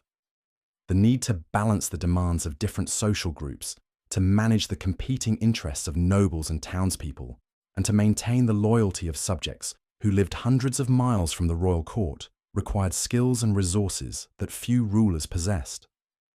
The transformation of medieval France from a collection of feudal territories into a unified nation was not the work of any single ruler, but the cumulative achievement of many generations. Each king contributed something to the process, whether through military conquest, administrative reform, cultural patronage, or diplomatic innovation. The failures were as important as the successes because they taught valuable lessons about the limits of royal power and the importance of adapting to changing circumstances. The intellectual and cultural developments of the 12th century created new possibilities for royal government that would be fully exploited by Louis VII's successors. The revival of Roman law provided new models for royal authority, while the growth of universities created a new class of educated administrators who could staff the expanding royal bureaucracy. The development of new forms of literature and art gave the monarchy new ways to communicate with its subjects and to project an image of power and legitimacy that transcended local loyalties. The economic changes that accompanied these cultural developments were equally important to the expansion of royal power. The growth of trade and commerce created new sources of wealth that could be tapped through taxation and regulation. The development of new technologies, from improved agricultural techniques to more efficient methods of production, increased the overall prosperity of the kingdom and provided the resources necessary for ambitious royal policies. The emergence of new social groups, particularly the wealthy merchants and craftsmen of the growing towns, created new constituencies that looked to the crown for protection and privilege. The military innovations of the period were perhaps the most important factor in the expansion of royal authority. The development of new weapons and tactics, from the crossbow to the siege engine, gave royal armies decisive advantages over traditional feudal levies. The emergence of professional soldiers, who fought for pay rather than feudal obligation, created military forces that were more reliable and more effective than the amateur warriors who had dominated earlier conflicts. The construction of new fortifications, designed to take advantage of the latest military technologies, gave the monarchy strategic advantages that could be used to control rebellious territories. The diplomatic achievements of the 12th century were no less significant than the military ones. The French kings established themselves as the leaders of Western Christendom, mediating disputes between other rulers and serving as the champions of church reform. They cultivated relationships with the Pope, who came to see the French monarchy as the most reliable defender of ecclesiastical interests. They also established marriage alliances with other royal houses, creating networks of relationships that extended French influence far beyond the borders of the kingdom itself. The reign of Louis VII ended in 1180 with the accession of his son, Philip Augustus, a young man who possessed all the qualities that his father had lacked. Philip was ambitious, ruthless, and politically astute, with an intuitive understanding of the requirements of effective kingship. He was also fortunate to come to the throne at a moment when the conditions were right for a dramatic expansion of royal power. The Angevin Empire was beginning to show signs of strain. The church was entering a period of reform and renewal, and the growing prosperity of the kingdom provided the resources necessary for ambitious policies. The stage was set for one of the most remarkable reigns in French history.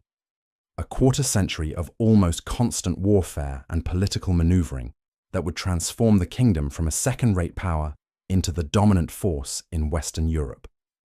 Philip Augustus would prove to be the greatest of the Capetian kings, the ruler who would finally realize the potential that had been building for 2 centuries. His reign would witness the collapse of the Angevin Empire, the expansion of royal authority throughout France, and the establishment of the monarchy as the unquestioned leader of European politics. The young king who ascended the throne in 1180 inherited not just a kingdom, but a destiny. The patient work of his predecessors had created the conditions for greatness, and Philip Augustus possessed the vision and determination to seize the opportunity that history had presented. The next chapter in the story of medieval France would be written in blood and gold, in the clash of armies and the whispered negotiations of diplomatic conferences, in the construction of cathedrals and the composition of epic poems that would celebrate the achievements of the greatest age in French history. The transformation that was about to begin would not be limited to France alone, but would reshape the entire balance of power in medieval Europe. The kingdom that had emerged from the ruins of Charlemagne's empire would finally claim its rightful place as the successor to Rome, the leader of Christian civilization, and the model for all future European monarchies. The age of French greatness was about to dawn, and its light would illuminate the medieval world for centuries to come. The year 1180 marked not just a change of rulers, but the beginning of a revolution that would echo through the centuries. Philip Augustus, barely 15 years old when he assumed the throne, possessed something that had been absent from French kingship for generations: the cold calculation of a master strategist, combined with the burning ambition of a conqueror. Where his father Louis VII had been pious and cautious, Philip was ruthless and opportunistic. Where Louis had sought to preserve what he had inherited, Philip hungered to expand it beyond all recognition. The young king's first challenge came not from foreign enemies, but from within his own kingdom, where the great nobles had grown comfortable with royal weakness and saw the accession of a teenage king as an opportunity to further erode central authority. The Count of Flanders, the Duke of Burgundy, and most dangerously, Henry II of England, all began to test the resolve of the new monarch.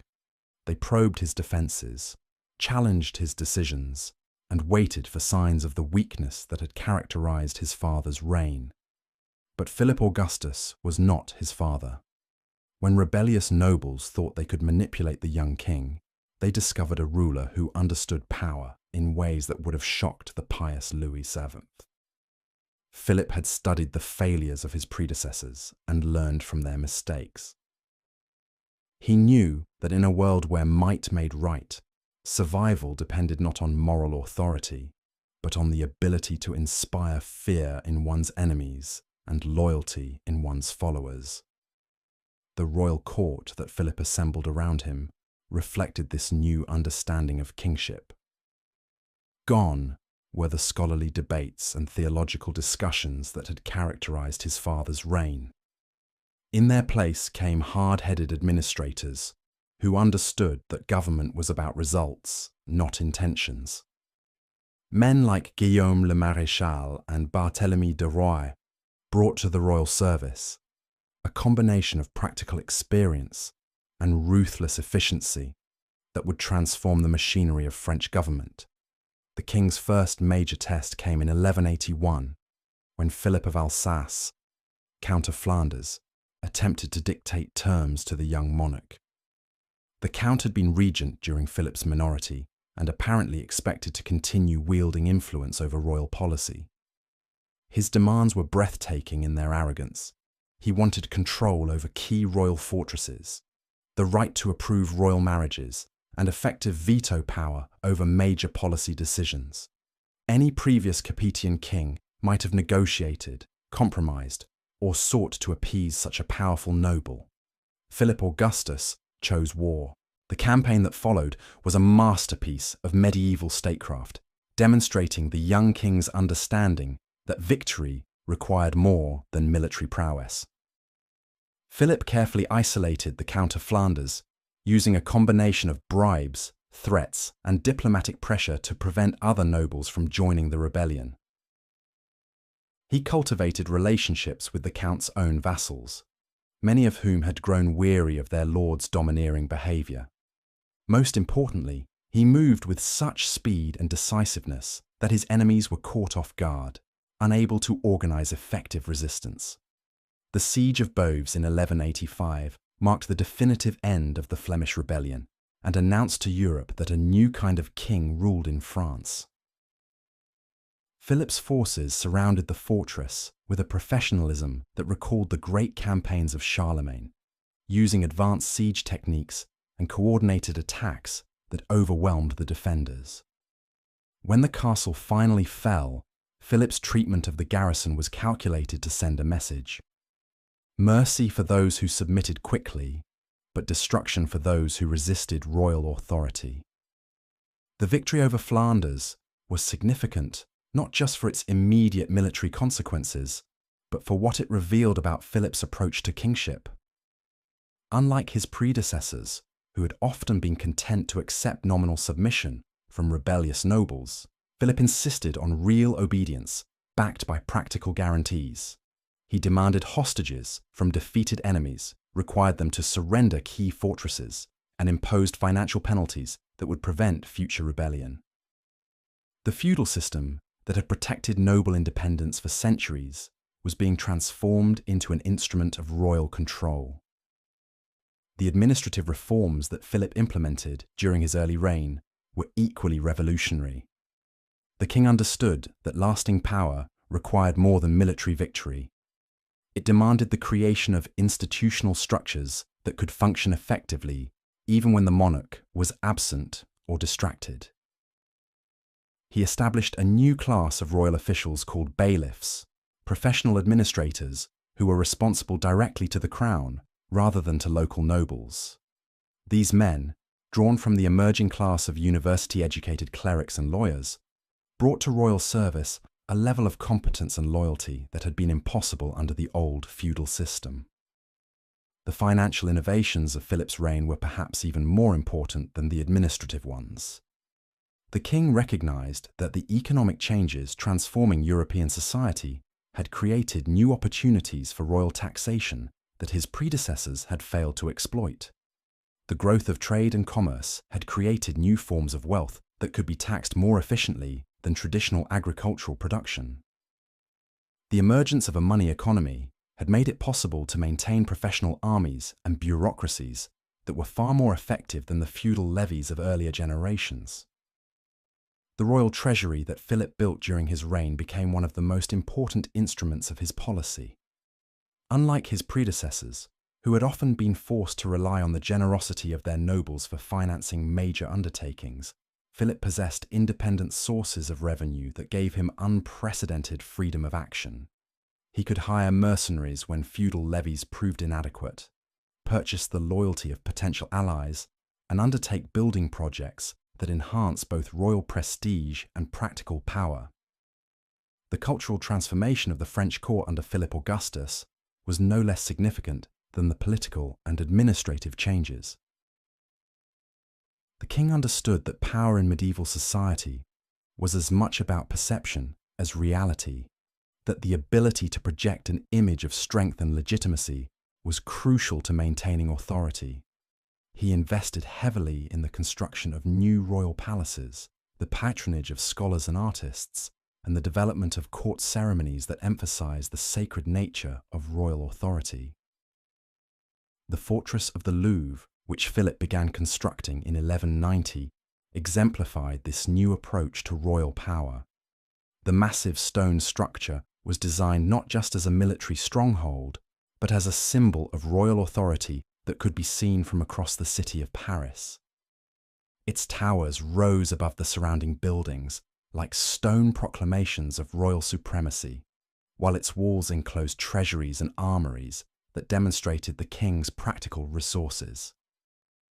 The fortress was both functional and symbolic, serving the dual purpose of protecting the royal person and projecting royal power. The expansion of Paris under Philip's rule reflected broader changes in the nature of medieval government. The city grew from a modest town clustered around the royal island to a major European metropolis that rivaled Rome and Constantinople in size and importance. The king's investments in urban infrastructure, from new bridges and roads to improved water supplies and market facilities, transformed Paris into a magnet for merchants, scholars, and craftsmen from across Europe. The prosperity that resulted from this growth provided the crown with new sources of revenue and political support. The University of Paris, which received royal charter and protection during Philip's reign, became one of the most important centres of learning in medieval Europe. The king understood that intellectual achievement was as important as military victory in establishing the prestige of his kingdom. He attracted scholars from across Christendom, providing them with the resources and protection necessary for their work. The theological and philosophical innovations that emerged from the university helped to establish France as the intellectual leader of medieval Europe. The military innovations of Philip's reign were equally significant. The king was among the first European rulers to understand the implications of new military technologies for the conduct of warfare. He invested heavily in the development of siege engines, crossbows, and other weapons that could breach the walls of enemy fortresses. He also pioneered new tactical approaches that emphasized coordination between different types of forces and the systematic reduction of enemy strongholds, rather than the dramatic but often inconclusive battles that had characterized earlier conflicts. The professional army that Philip created during his reign was fundamentally different from the feudal levies that had dominated medieval warfare for centuries. These men fought for pay rather than feudal obligation, served for extended periods rather than the traditional 40 days, and were trained in the latest military techniques rather than relying on individual prowess. The result was a military force that was more reliable, more effective, and more directly under royal control than anything that had existed in medieval Europe. The diplomatic achievements of Philip's early reign were no less impressive than his military and administrative accomplishments. The king understood that the complex web of relationships that connected medieval European rulers required careful management and constant attention. He cultivated alliances with rulers who shared his interests, exploited the rivalries between his enemies, and used a combination of marriage negotiations, trade agreements, and military threats to advance French interests across the continent. The relationship between Philip Augustus and the Angevin Empire that controlled much of what is now France was the defining challenge of his reign. Henry II of England, who ruled over territories that stretched from Scotland to the Pyrenees, possessed resources that dwarfed those of the French crown. Yet Philip understood that the very size of the Angevin Empire was also its greatest weakness. The territories were scattered, the populations were diverse, and the administrative challenges were enormous. A patient and skillful opponent could exploit these vulnerabilities to bring down even the mightiest empire. The death of Henry II in 1189 and the succession of his son, Richard the Lionheart, created new opportunities for French policy. Richard was a magnificent warrior, but a poor administrator, more interested in crusading adventures than in the careful management of his vast inheritance. His prolonged absence from his territories during the Third Crusade left them vulnerable to the kind of systematic pressure that Philip Augustus was uniquely qualified to apply. The Third Crusade, which began in 1189, was ostensibly a joint enterprise between the kings of France and England, but it quickly became a competition between two very different approaches to leadership. Richard embodied the romantic ideals of medieval chivalry, leading his armies with personal courage and inspiring his followers through dramatic gestures and heroic deeds. Philip represented a more calculating approach to power, viewing the crusade as an opportunity to advance French interests, rather than as a spiritual adventure. The contrast between the two kings was evident from the moment they arrived in the Holy Land. Richard threw himself into the fighting with characteristic enthusiasm, winning spectacular victories, but exhausting his resources and alienating potential allies through his high-handed behavior. Philip conducted a more measured campaign, achieving his military objectives while carefully husbanding his strength for the longer struggle that he knew awaited him in Europe. The decision by Philip Augustus to return to France in 1191, ostensibly for reasons of health, but actually to take advantage of Richard's absence, marked a turning point in the struggle between the two kingdoms. While Richard continued his crusading adventures, Philip began the systematic conquest of the Angevin territories in France. The king's strategy was not to engage in dramatic battles, but to capture fortresses, win over local populations, and gradually erode the foundations of English power. The fortress of Gisors, which guarded the frontier between the French royal domain and the English territories in Normandy, became the symbol of this new phase of the conflict. Philip's siege of the castle in 1193 demonstrated his mastery of the latest military techniques and his understanding of the psychological dimensions of warfare. The systematic reduction of the fortress, conducted with methodical precision over many months, sent a clear message to other English strongholds about the futility of resistance. The return of Richard from the crusade in 1194 led to 5 years of intense warfare that would determine the future of medieval Europe. The conflict that ensued was not the romantic struggle of chivalric literature, but a brutal contest of resources, will, and strategic intelligence. Both kings understood that the stakes were enormous. The winner would dominate Western Europe for generations to come, while the loser would be reduced to the status of a minor power. The campaigns of the 1190s revealed Philip Augustus at the height of his powers, demonstrating the military and political skills that would make him one of the greatest rulers in medieval history. He combined the tactical brilliance of a great general with the strategic patience of a master politician, understanding that lasting victory required more than success in individual battles. His systematic approach to warfare, his careful attention to logistics and supply, and his ability to maintain the loyalty of his followers through extended campaigns marked him as a commander of exceptional ability. The death of Richard the Lionheart in 1199, killed by a crossbow bolt while besieging a minor castle in the Limousin, removed Philip's most dangerous opponent and created opportunities that the French king was quick to exploit. Richard's brother John, who inherited the Angevin territories, lacked both the military skill and the political acumen of his predecessor. He was suspicious, cruel, and incompetent, alienating his own nobles and providing Philip with the allies he needed to complete the conquest of the English territories in France. The trial of John Lackland before the French royal court in 1202 was a masterpiece of medieval political theatre that demonstrated Philip's understanding of the power of legitimacy in medieval society. By summoning John to answer charges of violating his feudal obligations, Philip was asserting the principle that even the King of England was subject to French law when it came to his continental territories.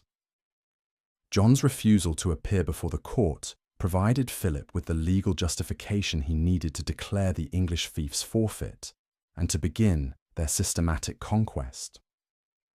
The campaign that followed was the culmination of Philip's life work, the final act in the drama that had begun with his accession to the throne 22 years earlier. The systematic reduction of English strongholds across northern France demonstrated the effectiveness of the military and administrative systems that Philip had spent decades perfecting. Castle after castle fell to French forces, their garrisons unable to resist the combination of superior siege techniques and political pressure that Philip brought to bear. The siege of Château Gaillard in 1203–1204 became the symbol of English defeat and French triumph.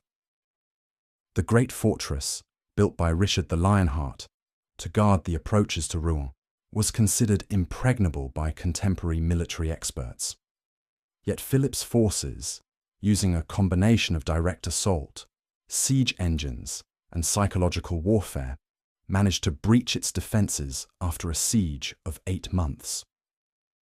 The fall of Château Gaillard opened the way to Rouen and the conquest of Normandy, the heartland of the Angevin Empire. The capture of Rouen in 1204 marked the effective end of English power in northern France and the beginning of a new era in European politics. The city that had been the capital of the Norman dukes for centuries now acknowledged the sovereignty of the French crown. The territories that had been lost through the marriage of Eleanor of Aquitaine were finally restored to royal control. The Angevin Empire, which had seemed so formidable just a few years earlier, had collapsed like a house of cards. The transformation of Philip Augustus from a teenage king ruling over a modest domain to the master of the greatest kingdom in Western Europe was complete. In less than a quarter century, he had tripled the size of the royal domain, established French supremacy over the English territories in France, and created the institutional foundations for centuries of French dominance. The kingdom that had been a second-rate power when he ascended the throne was now the undisputed leader of European politics. Yet Philip's greatest triumph was still to come. The Battle of Bouvines in 1214 would be the culmination of his reign, the moment when all his carefully laid plans would come together in a single decisive encounter that would determine the fate of medieval Europe.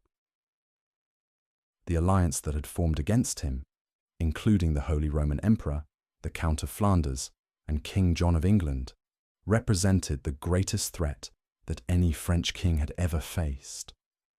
The outcome of the battle would determine not just the fate of the participants, but the future of European civilization itself.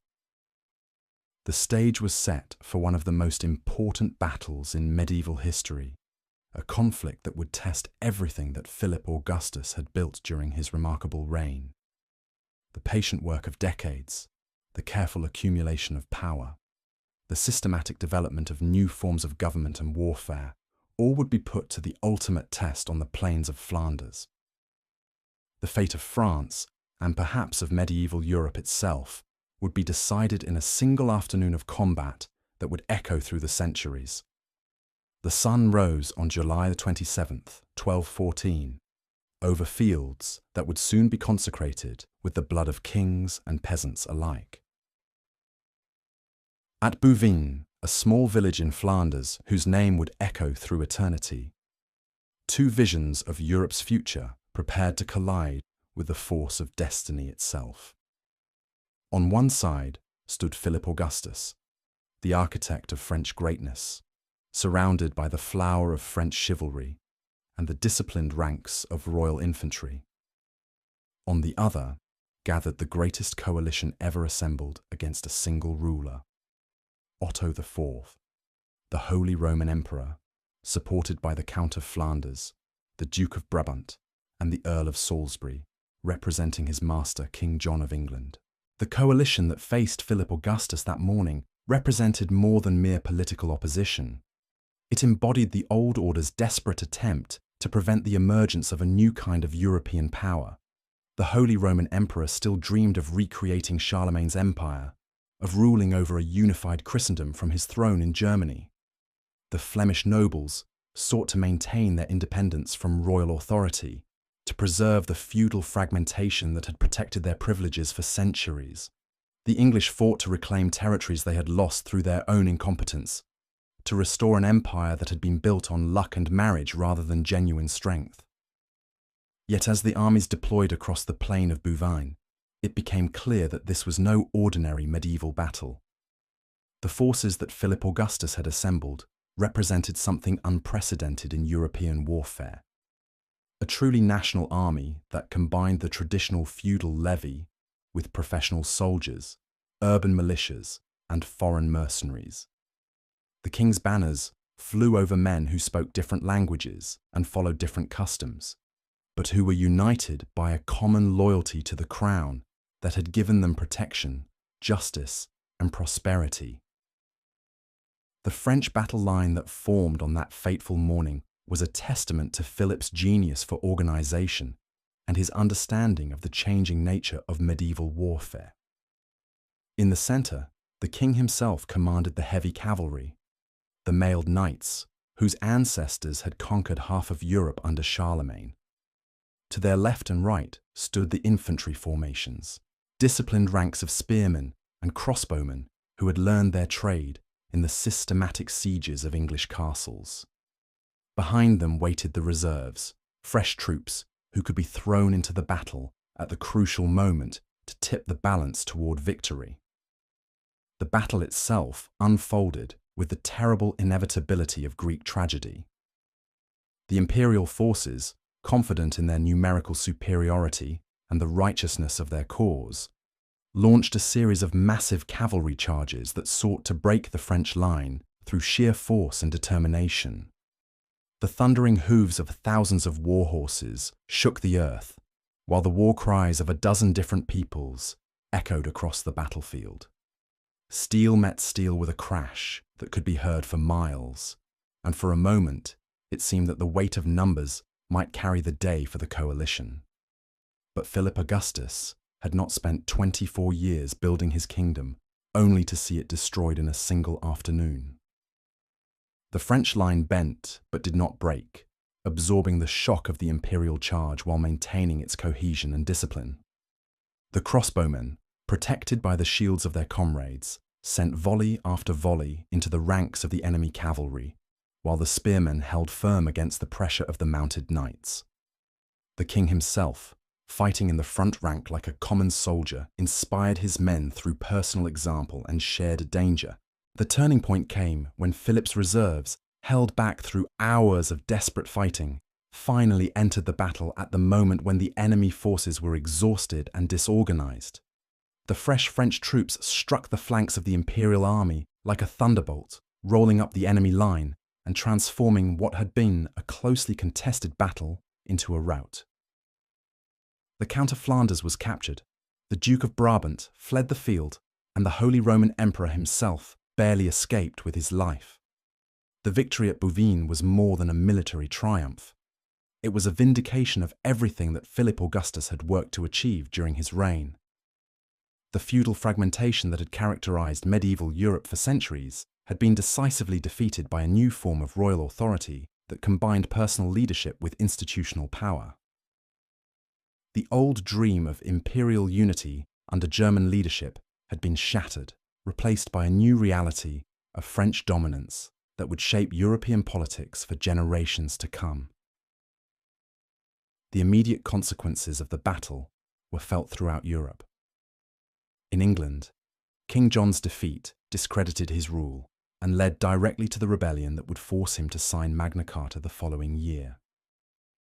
In Germany, the Holy Roman Emperor's authority was fatally weakened, beginning the long decline that would eventually reduce the empire to a collection of competing principalities.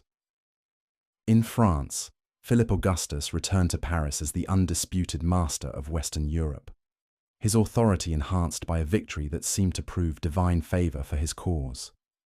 Yet the deeper significance of Bouvines lay not in its immediate political consequences, but in what it revealed about the transformation of medieval civilization. The battle marked the end of the age of feudal fragmentation and the beginning of the era of national monarchies that would dominate European politics until the modern period. It demonstrated that the future belonged not to those who clung to ancient privileges and traditional authorities, but to those who could adapt to changing circumstances and create new forms of organization. The France that emerged from the victory at Bouvines was fundamentally different from the kingdom that Hugh Capet had inherited 2 centuries earlier. Where once the royal domain had been a modest collection of territories around Paris, now it stretched from the English Channel to the Mediterranean, from the Atlantic Ocean to the Alps. Where once the king had been little more than a feudal overlord, dependent on the goodwill of his nobles, now he commanded resources and wielded authority that rivaled those of the Roman emperors. The administrative system that Philip Augustus had created to govern his expanded kingdom became the model for royal government throughout Europe. The bailiffs who administered justice in the king's name, the professional soldiers who fought in his armies, the scholars who staffed his bureaucracy, all represented new forms of organization that were more efficient and more reliable than the feudal institutions they replaced. The legal system that guaranteed royal justice to all subjects, regardless of their social status, created a new relationship between ruler and ruled that would influence political development for centuries to come. The economic transformation that accompanied Philip's political achievements was equally significant. The kingdom that had been primarily agricultural was becoming increasingly commercial, with towns and cities growing at an unprecedented rate. The royal domain, strategically located at the intersection of Europe's major trade routes, became a source of enormous wealth that funded the crown's military campaigns and building projects. The prosperity that resulted from political stability and royal protection created a new class of wealthy merchants and craftsmen who looked to the monarchy for leadership and guidance. The cultural renaissance that flourished under Philip's patronage established France as the intellectual centre of medieval Europe. The University of Paris became the most important centre of learning in the Christian world, attracting students from across the continent who came to study theology, philosophy, and law. The Gothic cathedrals that rose in cities throughout the kingdom represented not just architectural achievement, but spiritual aspiration, monuments to a civilization that had achieved unprecedented heights of artistic and intellectual accomplishment. The military innovations that had made Philip's victories possible continued to evolve throughout his reign, creating new forms of warfare that would influence military development for centuries. The systematic use of siege engines, the coordination of different types of forces, the development of professional armies, all represented advances that gave medieval warfare a new level of sophistication and effectiveness. The fortress-building program that Philip initiated created a network of royal strongholds that could control rebellious territories and defend against foreign invasion. The diplomatic achievements of Philip's reign were no less impressive than his military conquests. The king established France as the leader of European politics, mediating disputes between other rulers and serving as the champion of Christian civilization. His marriage alliances created networks of relationships that extended French influence far beyond the borders of the kingdom itself, while his diplomatic interventions shaped the course of European development in ways that would persist for generations. The death of Philip Augustus in 1223 marked the end of an era, but not the end of the transformation he had begun. His son, Louis VIII, though he reigned for only 3 years, continued his father's policies and extended royal authority even further. The systematic conquest of the Albigensian territories in southern France brought the entire Mediterranean coast under royal control, while the establishment of new administrative systems ensured that these conquests would be permanent rather than temporary. The reign of Louis IX, later canonized as St. Louis, would represent the culmination of the medieval French monarchy's achievements. The king who ruled from 1226 to 1270 embodied the highest ideals of medieval kingship while commanding resources and wielding authority that made him the most powerful ruler in Europe. His 2 crusades, though military failures, enhanced France's prestige as the leader of Christian civilization, while his domestic policies created a model of royal government that would influence European development for centuries. The legal reforms that Louis IX implemented during his reign established principles of justice that would survive the collapse of the medieval world itself. The royal courts that he created provided a forum for settling disputes that transcended local loyalties and feudal obligations, while his legal codes established uniform standards of justice that applied to all subjects regardless of their social status. The administrative innovations that he introduced created a more efficient and more responsive system of government that could adapt to changing circumstances while maintaining essential continuity. The economic policies of Louis IX's reign reflected his understanding that royal authority required material foundations as well as spiritual legitimacy. The king's regulation of trade and commerce created stable conditions for economic growth, while his monetary reforms established a currency system that facilitated exchange throughout the kingdom. The urban development that he encouraged created new centres of wealth and population that supported the expanding royal government while providing opportunities for social mobility. The cultural achievements of Louis IX's reign were equally remarkable. The king's patronage of learning and the arts created a flowering of intellectual and artistic activity that established France as the cultural centre of medieval Europe. The Sainte-Chapelle, built to house the crown of thorns and other sacred relics, became a symbol of royal piety and artistic achievement that inspired imitation throughout the Christian world. The scholarly activity that flourished under royal protection produced new forms of theological and philosophical thought that would influence European intellectual development for centuries. The military campaigns that Louis IX conducted during his reign demonstrated both the power and the limitations of medieval French monarchy. The King's Crusades, though they ended in failure and death, revealed the extraordinary resources that the French crown could mobilize for distant campaigns. The domestic conflicts that he resolved through negotiation and compromise showed his understanding that lasting peace required more than military victory. The fortress-building program that he continued created a defensive network that would protect the kingdom against foreign invasion for generations. The reign of Philip III, who succeeded his father in 1270, marked the beginning of a new phase in French royal development.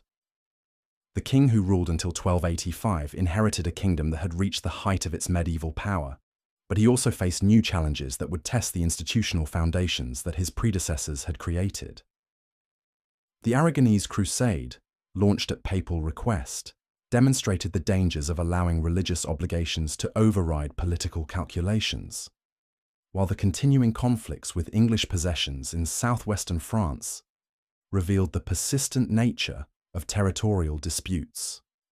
The transformation of medieval France from a collection of feudal territories into a unified nation was not complete with the death of Philip III, but the essential foundations had been laid. The institutional structures that had been created during the preceding centuries would prove strong enough to survive the challenges of the 14th century, including the disasters of the 100 Years' War and the Black Death. The cultural and intellectual achievements of the medieval period would provide inspiration and guidance for future generations of French leaders. The story of medieval France's rise to greatness was not just the story of individual rulers and their achievements, but the story of a civilization that had learned to balance competing demands and reconcile conflicting interests. The feudal system that had emerged from the ruins of Charlemagne's empire had been transformed into something new and unprecedented. A national monarchy that combined personal leadership with institutional authority, military power with cultural achievement, territorial expansion with administrative efficiency. The legacy of medieval France would extend far beyond the borders of the kingdom itself, influencing the development of European civilization in ways that would persist long after the medieval period had ended.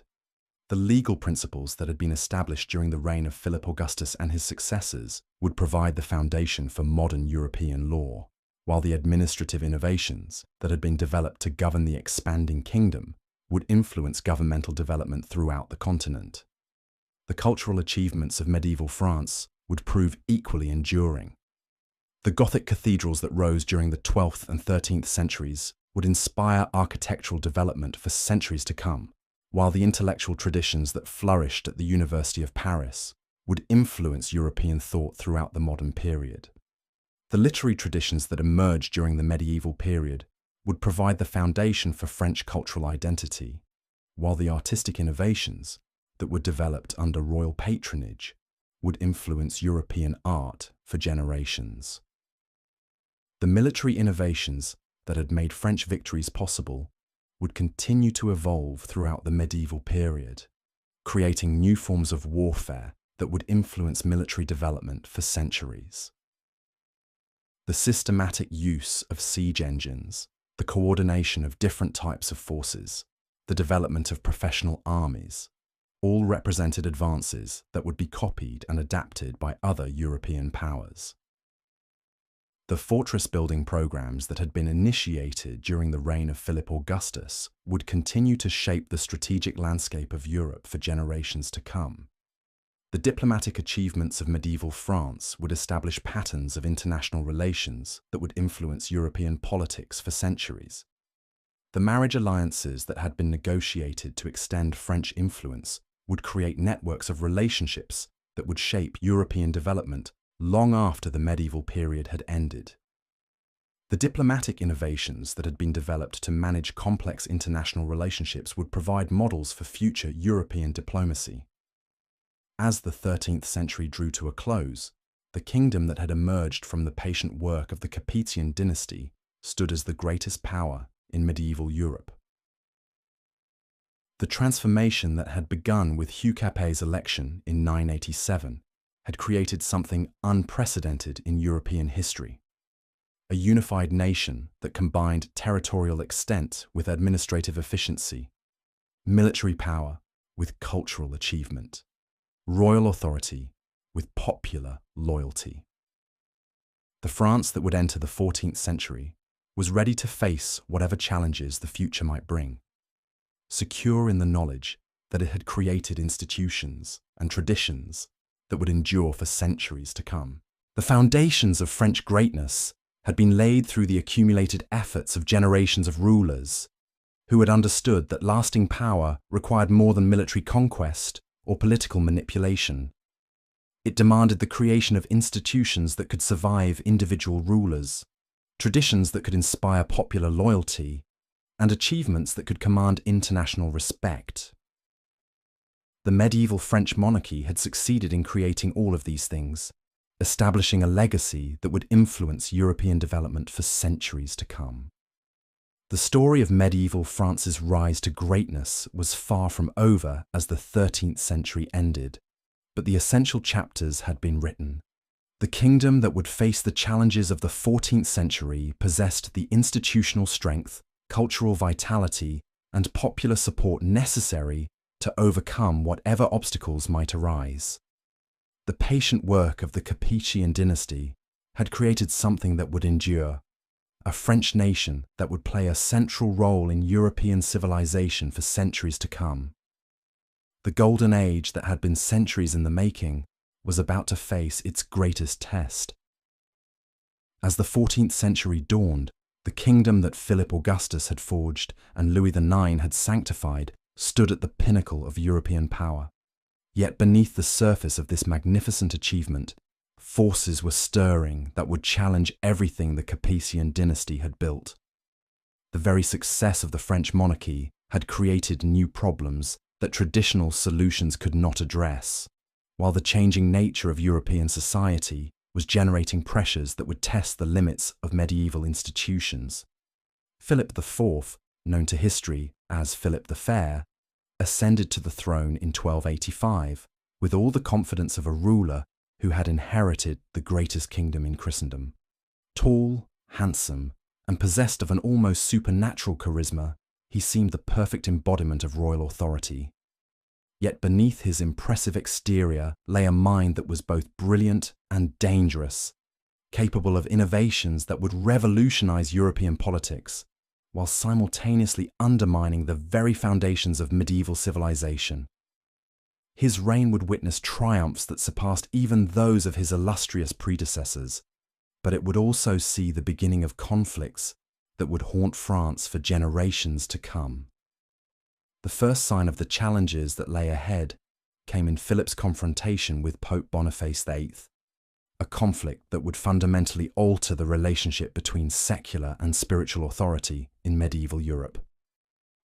The dispute began over the seemingly mundane issue of taxation of the clergy, but it quickly escalated into a battle for supremacy that would determine whether the future belonged to national monarchies or to the universal church. When Boniface issued the bull Unam Sanctum, declaring that submission to the Pope was necessary for salvation, Philip's response was swift and devastating. His agents seized the Pope at Anagni, subjecting the Holy Father to treatment that shocked the Christian world and demonstrated that even the Vicar of Christ was not beyond the reach of royal power. The humiliation of Boniface VIII marked the end of an era in European politics. For centuries, the Pope had been the ultimate arbiter of disputes between Christian rulers, the guardian of moral authority that transcended national boundaries. Now, suddenly, that authority had been challenged successfully by a secular monarch who claimed that his kingdom's interests took precedence over universal Christian unity. The implications of this victory would reverberate throughout the medieval world, as other rulers recognized that the balance of power between church and state had shifted decisively in favor of royal authority. The transfer of the papal court to Avignon in 1309 completed Philip's triumph over the church, creating what contemporaries called the Babylonian captivity of the papacy. For nearly 70 years, the successors of St. Peter would reside not in Rome but in a French city, surrounded by French influences and subject to French pressure. The papacy that had once claimed dominion over all Christian rulers was now effectively a department of the French royal government, its policies shaped by the needs of the French monarchy rather than the spiritual welfare of universal Christendom. Yet even as Philip the Fair was achieving these spectacular victories over his enemies, he was also creating new problems that would plague his successors for generations. The expansion of royal authority that had made France the greatest power in Europe had also created a governmental system of unprecedented complexity and expense. The bureaucracy that administered the kingdom required enormous resources. The professional army that defended it demanded constant funding, and the ambitious building projects that proclaimed royal greatness consumed vast amounts of treasure that the traditional sources of royal revenue could no longer provide. The financial crisis that emerged during Philip's reign was not merely a temporary difficulty, but a fundamental challenge to the entire structure of medieval monarchy. The feudal system that had sustained royal government for centuries was breaking down under the pressure of new military technologies, new forms of economic organization, and new concepts of political authority. The king could no longer rely on the traditional feudal levy to defend his kingdom, but the professional armies that had replaced it were far more expensive than the royal treasury could sustain. The result was a constant search for new sources of revenue that would eventually lead to conflicts with the very subjects whose loyalty had made French greatness possible. The solution that Philip and his advisors devised was as innovative as it was dangerous. They would create new forms of taxation that could tap the growing wealth of French society, while simultaneously expanding royal authority into areas that had traditionally been beyond governmental control. The result was a series of financial innovations that included the systematic taxation of the clergy, the manipulation of the currency, and the establishment of new commercial regulations that generated revenue while asserting royal control over economic activity.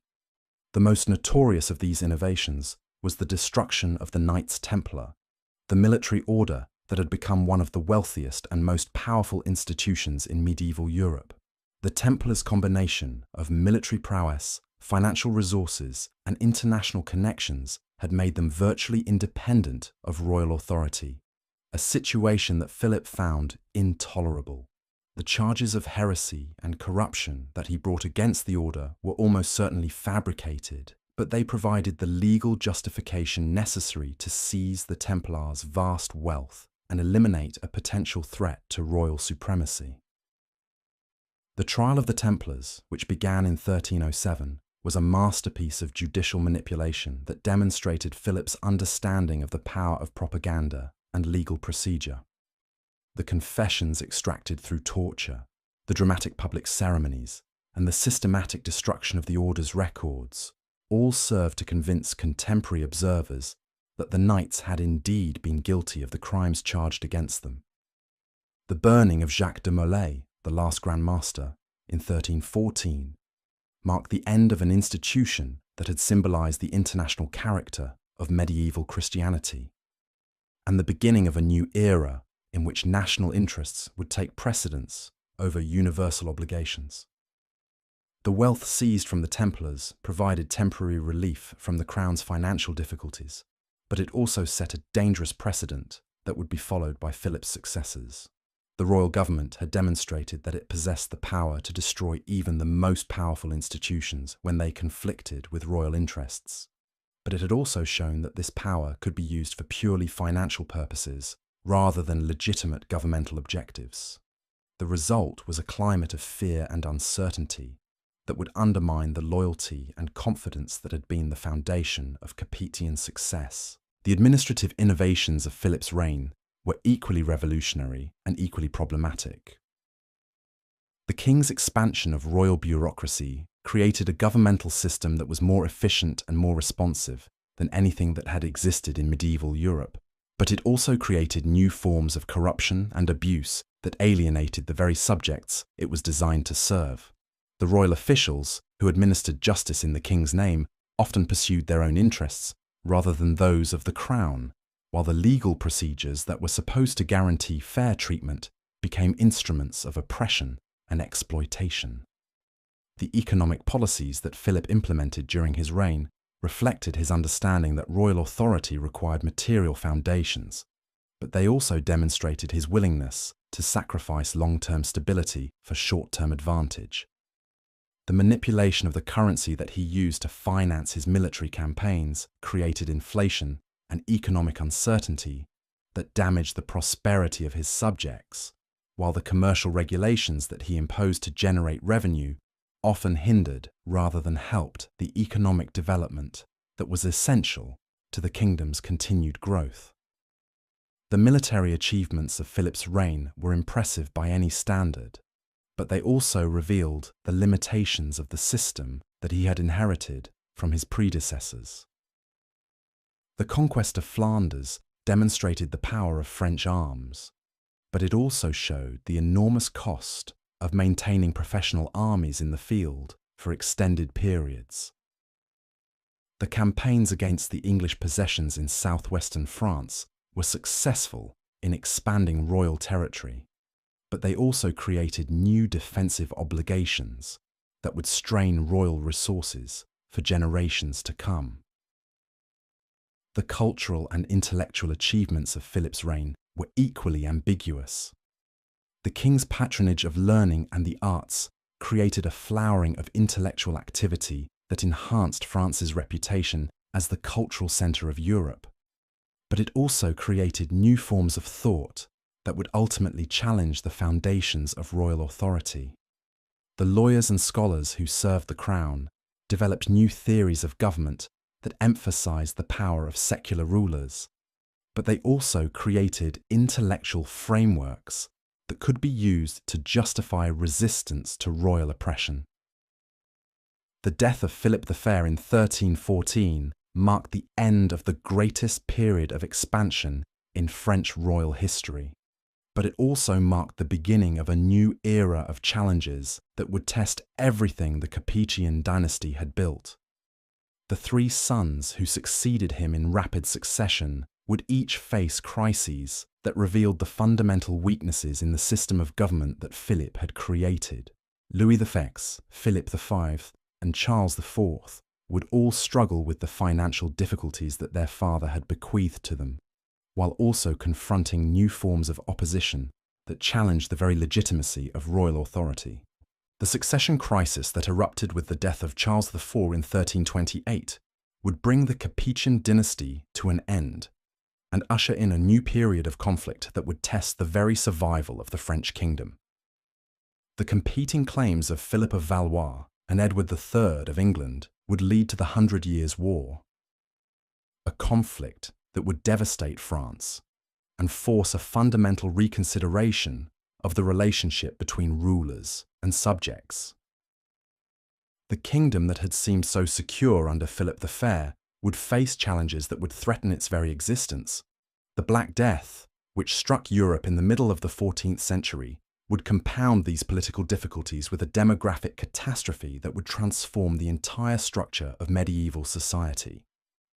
The plague that killed perhaps 1/3 of the population would create labour shortages that would empower the surviving peasants to demand better conditions, while also undermining the economic foundations that had supported the expansion of royal authority. The social upheavals that followed the plague would create new forms of conflict that traditional governmental institutions were unable to address. The peasant rebellions that erupted throughout France during the 14th century would demonstrate the fragility of the social order that had supported royal government for centuries. The Jacquerie of 1358, the most serious of these uprisings, would reveal the depth of popular resentment against the nobility and the royal government that protected them. The brutal suppression of these rebellions would restore order temporarily, but it would also create new forms of social tension that would influence French political development for generations to come. The military disasters that France suffered during the early phases of the 100 Years' War would shatter the confidence that had sustained royal authority for centuries. The defeats at Crécy and Poitiers would demonstrate that French military superiority was not inevitable, while the capture of King John II at Poitiers would show that even the royal person was not immune to the fortunes of war. The ransom demanded for the king's release would create financial burdens that would strain the kingdom's resources to the breaking point. Yet even in the darkest hours of the 14th century, the institutional foundations that the Capetian dynasty had created would prove strong enough to survive the greatest challenges that medieval France had ever faced. The administrative system that Philip Augustus had established would continue to function even when royal authority was weakened, while the legal traditions that had been developed over centuries would provide frameworks for resolving disputes and maintaining order. The cultural achievements of the medieval period would provide inspiration and guidance for future generations of French leaders. The emergence of Joan of Arc in the early 15th century would demonstrate the enduring power of the ideals that had sustained French greatness for centuries. The peasant girl, who claimed divine inspiration to save France from English domination, would embody the popular loyalty that had been the foundation of Capetian success, while also representing new forms of national consciousness that would shape the future of European politics. Her victories at Orléans and Reims would restore French confidence and provide the momentum necessary for the eventual expulsion of the English from French soil. The long struggle to expel the English invaders would ultimately strengthen rather than weaken the French monarchy, creating new forms of national unity that would survive the challenges of the early modern period. The shared experience of foreign occupation would create bonds between different regions and social groups that had previously been separated by local loyalties and feudal obligations. The institutions that emerged from this struggle would provide the foundation for the absolute monarchy that would dominate European politics in the following centuries. The transformation of medieval France from a collection of feudal territories into a unified nation was not complete with the end of the 100 Years' War, but the essential foundations had been laid. The institutional structures that had been created during the preceding centuries would prove strong enough to survive the challenges of the early modern period, while the cultural and intellectual achievements of the medieval period would provide inspiration and guidance for future generations of French leaders. As the medieval period drew to a close, the kingdom that had emerged from the patient work of the Capetian dynasty stood ready to face whatever challenges the future might bring. The institutions that had been created, the traditions that had been established, and the achievements that had been accomplished would provide the foundation for centuries of French greatness. The story of medieval France had reached its conclusion, but the legacy of that achievement would influence European civilization for generations to come. The long journey from the collapse of Charlemagne's empire to the emergence of a unified French nation had been completed through the accumulated efforts of generations of rulers who had understood that lasting greatness required more than military conquest or political manipulation. It demanded the creation of institutions that could survive individual rulers, traditions that could inspire popular loyalty, and achievements that could command international respect. The medieval French monarchy had succeeded in creating all of these things, establishing a legacy that would endure long after the medieval world itself had passed into history. And so, as the bells of Notre Dame rang out across the sleeping city of Paris, as the last candles flickered in the windows of the Louvre, as the night settled over the kingdom that had been forged through centuries of struggle and sacrifice, the story of medieval France came to its end. But it was not truly an ending, for the achievements of those distant centuries would live on in the institutions, traditions, and memories of a people who had learned to call themselves French. The long sleep of history was beginning, carrying with it the dreams and aspirations of a civilization that had dared to believe that human greatness was possible, that kingdoms could be built to last, and that the patient work of generations could create something truly eternal.